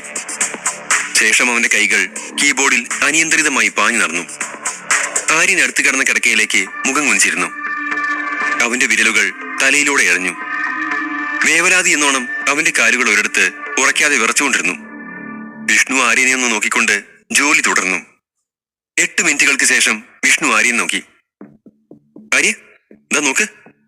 വിഷ്ണുവിന്റെ ശബ്ദം കേട്ടതും ആര്യൻ വേഗം സിസ്റ്റത്തിന്റെ അരികിലേക്ക് പാഞ്ഞു. കമ്പ്യൂട്ടറിൽ സിറ്റിയുടെ ഒരു മാപ്പ് ഉണ്ടായിരുന്നു. ഒരു പോയിന്റിൽ ഒരു ചുവപ്പ് നിറത്തിൽ ബീപ് ശബ്ദം പുറപ്പെടുവിച്ചുകൊണ്ടിരുന്നു. ഇതാണ് ആ ഫോണിന്റെ ലൊക്കേഷൻ, വിഷ്ണു ആര്യനെ നോക്കി പറഞ്ഞു. ഇനി പറ, നീ എന്തിനാ ഇതിപ്പോ നോക്കുന്നേ? ആര്യന്റെ മുഖത്തേക്ക് നോക്കിക്കൊണ്ട് അവൻ ചോദിച്ചു. അപ്പോഴും ആര്യന്റെ നോട്ടം സ്ക്രീനിൽ തന്നെയായിരുന്നു. കുറച്ചു നേരം അതിൽ നോക്കി നിന്ന് ഒടുവിൽ അവൻ പെട്ടെന്ന് റൂമിൽ നിന്നിറങ്ങി. അങ്കിൾ അയച്ച സെക്യൂരിറ്റി ഗാർഡുകൾ തനിക്ക് ചുറ്റുമുണ്ടെന്ന് ആര്യൻ അറിയാമായിരുന്നു. ആവശ്യമെങ്കിൽ എന്ത് സഹായത്തിനും അവരുണ്ടാകും. അതുകൊണ്ട് തന്നെ മറ്റൊന്നും ചിന്തിക്കാതെ ആര്യൻ മുന്നോട്ട് നടന്നു. അവൻ ക്യാമ്പസിന്റെ മെയിൻ ഗേറ്റിലേക്ക് പോയി അവിടുന്ന് ടാക്സി പിടിച്ചു. അതിലിരുന്നു കൊണ്ട് തന്നെ അവൻ അടഞ്ഞു കിടന്നൊരു ഫാക്ടറിയുടെ അഡ്രസ് ഡ്രൈവർക്ക് കൊടുത്തിട്ട് അങ്ങോട്ടേക്ക് പോകാൻ പറഞ്ഞു.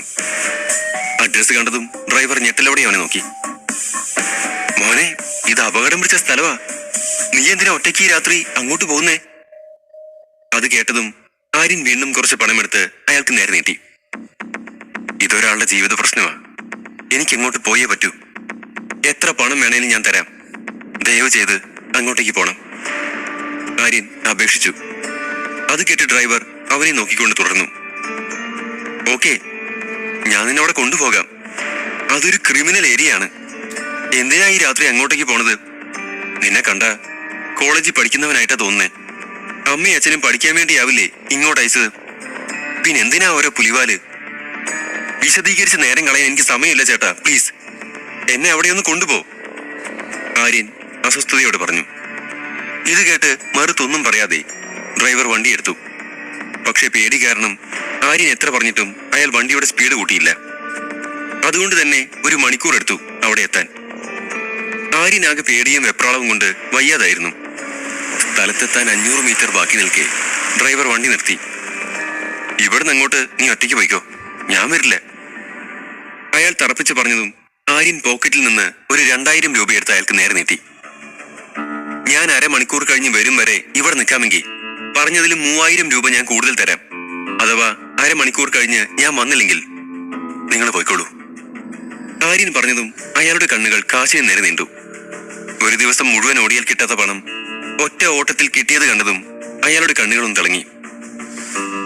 ഓക്കെ, 1/2 മണിക്കൂർ ഞാൻ കാത്തു നിൽക്കാം, അതും കഴിഞ്ഞ് നീ വന്നില്ലേ ഞാൻ പൊക്കോളാം, അയാൾ പറഞ്ഞത് കേട്ട് ആര്യൻ മുന്നോട്ട് നടന്നു.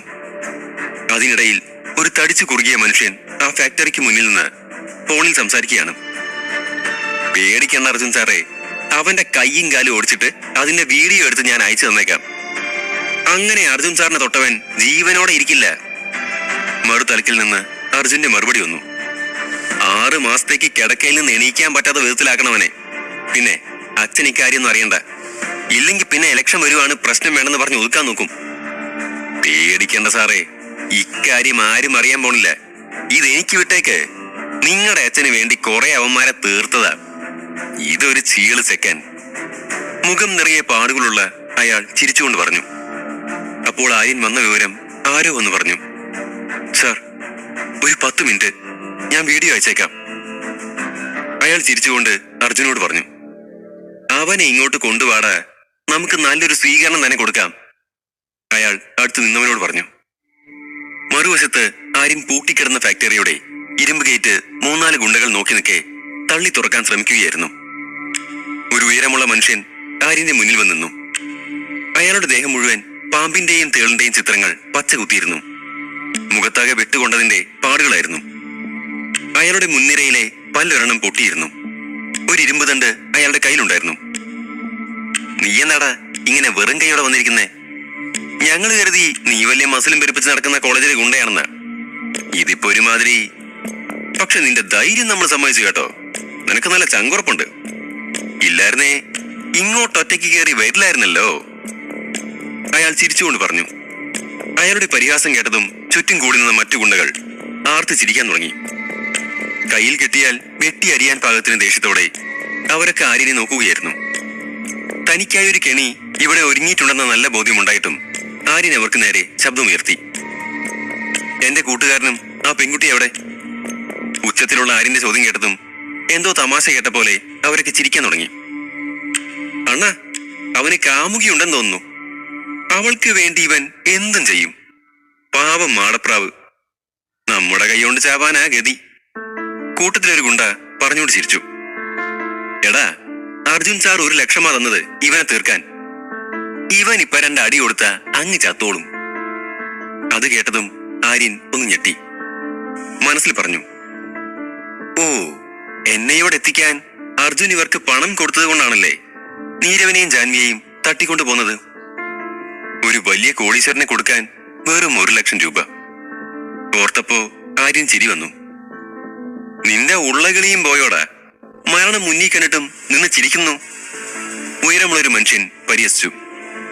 അല്ല ചേട്ടാ, ഞാൻ ഓർക്കുമായിരുന്നു, ആ അർജുൻ വെറും 1 ലക്ഷം രൂപയല്ലേ എന്നെ പണിയാൻ നിങ്ങൾക്ക് തന്നത് അല്ലേ? ഞാൻ നിങ്ങൾക്ക് 10 ലക്ഷം തരാം, എന്റെ കൂട്ടുകാരെ വെറുതെ വിട്, ആര്യൻ ഉറച്ച ശബ്ദത്തിൽ പറഞ്ഞതും അയാൾ ചിരിച്ചു. ആര്യനെ അടിമുടി നോക്കി. അവന്റെ വേഷവിധാനം വിശകലനം ചെയ്തുകൊണ്ട് അയാൾ തുടർന്നു. 10 ലക്ഷം രൂപ? നിന്റെ അച്ഛനെങ്കിലും കണ്ടിട്ടുണ്ടോടാ അത്രയും പണം? കോളേജിൽ പോണ നിനക്ക് എവിടുന്നാടാ ഇത്രയും കാശ്? അയാൾ പുച്ഛിച്ചു. ഞാൻ കണ്ടിട്ടുമുണ്ട്, കുറെ വീശിയിട്ടുമുണ്ട്. നിങ്ങൾ ഞാൻ പറഞ്ഞതിനൊരു തീരുമാനം പറ, ഡീലാണോ? ആര്യൻ അയാളുടെ കണ്ണിലേക്ക് ഉറ്റുനോക്കിക്കൊണ്ട് ചോദിച്ചപ്പോൾ അയാൾ ആലോചനയിലാണ്ടു. നമ്മുടെ ബിസിനസ്സിന് കുറച്ച് നിയമങ്ങളൊക്കെ ഉണ്ട്. നിന്റെ കയ്യും കാലും ഓടിക്കാനാ അർജുൻ സാർ പറഞ്ഞേക്കുന്നേ. നിന്നെ പണിയുന്നതിന്റെ വീഡിയോ പുള്ളിക്ക് ഷൂട്ട് ചെയ്യണം. എന്നാലേ നമുക്ക് പൈസ കിട്ടൂ. അത് കേട്ടതും പിന്നൊന്നും ചിന്തിക്കാതെ 50 ലക്ഷം തരാമെന്ന് ആര്യൻ പറഞ്ഞു.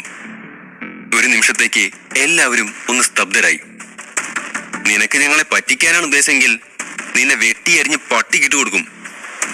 കൂട്ടത്തിൽ ഒരാളുടെ ഭീഷണി സ്വരം കേട്ടതും സത്യമായും പണം നൽകുമെന്നും കള്ളം പറയുന്നതല്ലെന്നും ആര്യൻ ഉറപ്പു കൊടുത്തു. നീ പറയുന്നത് സത്യമാണെങ്കിൽ കൂടിയും അർജുൻ സാറുമായിട്ട് ഉടക്കാനൊക്കില്ല. നിന്റെ കൈയും കാലും അടിച്ചൊടിക്കുന്ന വീഡിയോ അയക്കണമെന്നാണ് ഓർഡർ. അടുത്ത നിമിഷം 60 ലക്ഷമെന്ന് ആര്യൻ കാശ് കൂട്ടി പറഞ്ഞു. അത് കേട്ട് കുറച്ചു സമയത്തേക്ക് അയാളൊന്ന് ചിന്തിച്ചു. ശേഷം ആര്യന് ഒരു അക്കൗണ്ട് നമ്പർ കൊടുത്തു. അതോടെ ഒരു നിമിഷം പോലും വൈകാതെ 50 ലക്ഷം രൂപ വിശ്വനാഥൻ അങ്കിളിനോട് പറഞ്ഞ് ആര്യൻ ആ അക്കൗണ്ടിലേക്ക് ഇട്ടുകൊടുത്തു. നോക്ക്, രൂപ അയാളുടെ അക്കൗണ്ടിലേക്ക് ക്രെഡിറ്റ് ആയിരുന്നു. അത് കണ്ടതും അയാൾ സ്തംഭിച്ചു നിന്നുപോയി. ആരെങ്കിലും വെച്ച് വീഡിയോ എടുത്ത് നിന്റെയൊക്കെ അർജുൻ സാറിന് അയച്ചു കൊടുക്കുക. എന്നിട്ട് എന്റെ കൂട്ടുകാരെ എനിക്ക് വിട്ടുതാ. അങ്ങനെ ചെയ്ത ഒരു 20 ലക്ഷം കൂടെ നിങ്ങളുടെ അക്കൗണ്ടിലേക്ക് വരും. ആര്യൻ പറയുന്നത് കേട്ട് അവിടെയുള്ളവരൊക്കെ അന്താളിച്ചു. ആ ടാറ്റു കുത്തിയ ആളുടെ കൂടെ ഉണ്ടായിരുന്ന ബാക്കിയുള്ള ഗുണ്ടകളും അയാളെ ആ ഡീലിന് പ്രോത്സാഹിപ്പിച്ചു. 70 ലക്ഷം ഒന്നിച്ച് കിട്ടുമെന്ന് പറഞ്ഞ ചെറിയ കാര്യമല്ലല്ലോ. അതുകൂടി കേട്ടതും അയാൾ സമ്മതം മൂളി. ആര്യനോടൊപ്പം പോകാൻ പറഞ്ഞു. അകത്ത് അർജുന്റെ ഗുണ്ടകളിൽ ഒരാളുണ്ടായിരുന്നു. ആര്യനെ കണ്ട് അവനും ചിരിച്ചു. അർജുൻ സാറിനോട് ഏറ്റുമുട്ടി നീ മരിക്കാൻ തീരുമാനിച്ചല്ലേ? അവനെ തുറിച്ചു നോക്കിക്കൊണ്ട് ആര്യൻ പറഞ്ഞു. ആരാരുടെ മരണത്തിനാ ക്ഷണിച്ചതെന്ന് വൈകാതെ നിനക്ക് മനസ്സിലാവും. ആഹാ, നീയാള് കൊള്ളാലോ. മരിക്കാൻ കിടക്കുമ്പോഴും ചലയ്ക്കുന്ന നാവ്, നിന്റെ ധൈര്യം ഞാൻ സമ്മതിച്ചു. പുകയില കറ പിടിച്ച പല്ലുകാട്ടി ചിരിച്ചുകൊണ്ട് അവൻ പറഞ്ഞു. ഇവന്റെ കൈയും കാലും മറത്തേക്ക്. ആ കുറിയ മനുഷ്യൻ മറ്റേയാളോട് കൽപ്പിച്ചു. പക്ഷേ അയാളുടെ ആജ്ഞ കേട്ടിട്ടും ആരും നിന്നിടത്ത് നിന്ന് ഒരടി അനങ്ങിയില്ല. അതോടെ അയാൾ പിന്നെയും പറഞ്ഞു. നിങ്ങൾക്കെന്താ ചെവി കേട്ടൂടെ? ഇവന്റെ കൈയും കാലും തല്ലി ഒടിക്കേ. അയാൾ ഒരിക്കൽ കൂടെ പറഞ്ഞു. എന്നിട്ടും ആർക്കും ഒരു അനക്കവും ഇല്ലാഞ്ഞതും അയാളുടെ ഭാവം മാറി. താൻ അറിയാത്തതെന്തോ നടന്നിട്ടുണ്ടെന്ന് അയാൾക്ക് മനസ്സിലായി. പിന്നീടൊന്ന് ആവർത്തിക്കാൻ അവസരം അനുവദിക്കാതെ ഗുണ്ടകൾ അയാൾക്ക് മേലെ ചാടി വീണ് തലങ്ങും വിലങ്ങും അടിക്കാൻ തുടങ്ങി. 5 മിനിറ്റോളം ഇത് തുടർന്നതും ആര്യൻ നിർത്താൻ പറഞ്ഞു. ആ ഉയരം കുറഞ്ഞ മനുഷ്യൻ അപ്പോഴേക്കും ചോരയിൽ കുളിച്ചിരുന്നു. ഇനി ഇയാളുടെ കൈയും കാലും ഒടിക്കുന്ന വീഡിയോ എടുത്ത് അർജുന് കൊടുക്ക്. എന്നിട്ട് എന്റെ ഫ്രണ്ട്സ് എവിടെയെന്ന് പറ. ആര്യൻ ടാറ്റു അടിച്ച മനുഷ്യനോട് പറഞ്ഞു. അത് കേട്ടതും അയാൾ മുറിയുടെ മൂലയിലേക്ക് കൈ ചൂണ്ടി. നീരവ് അവിടെ അവശനായി കിടക്കുന്നുണ്ടായിരുന്നു. അവന്റെ കൈയും കാലും കെട്ടിയിട്ടിരുന്നു. വായ ടേപ്പ് വെച്ച് ഒട്ടിച്ചിട്ടുണ്ട്. ആര്യൻ ഓടിച്ചെന്ന് കൈയിലെയും കാലിലെയും കെട്ടഴിച്ചു. വായിലെ ടേപ്പും നീക്കി. നീരവ് അനങ്ങുന്നില്ലായിരുന്നു. ആര്യൻ പേടിച്ചുകൊണ്ട് ടാറ്റു ചെയ്ത ആളെ നോക്കി. ബോധം പോയതാ, കുറച്ചു കഴിയുമ്പോ ശരിയാവും, അയാൾ പറഞ്ഞു. അത് കേട്ടപ്പോൾ ആര്യന്റെ ശ്വാസം നേരെ വീണു. കൂടെ ഉണ്ടായിരുന്ന പെൺകുട്ടി എവിടെ? ആര്യൻ ചോദിച്ചതും. ഏത് പെണ്ണ്? നമ്മൾ ഇവനെ മാത്രമേ കൊണ്ടുവന്നുള്ളൂ, അയാൾ മറുപടി പറഞ്ഞു. അത് കേട്ട് കാൽച്ചുവട്ടിൽ നിന്ന് മണ്ണൊലിച്ചു പോകും പോലെ തോന്നി ആര്യന്. അവൻ പാഞ്ഞു വന്ന് അയാളുടെ കോളറിൽ പിടിച്ച് ശബ്ദമുയർത്തി.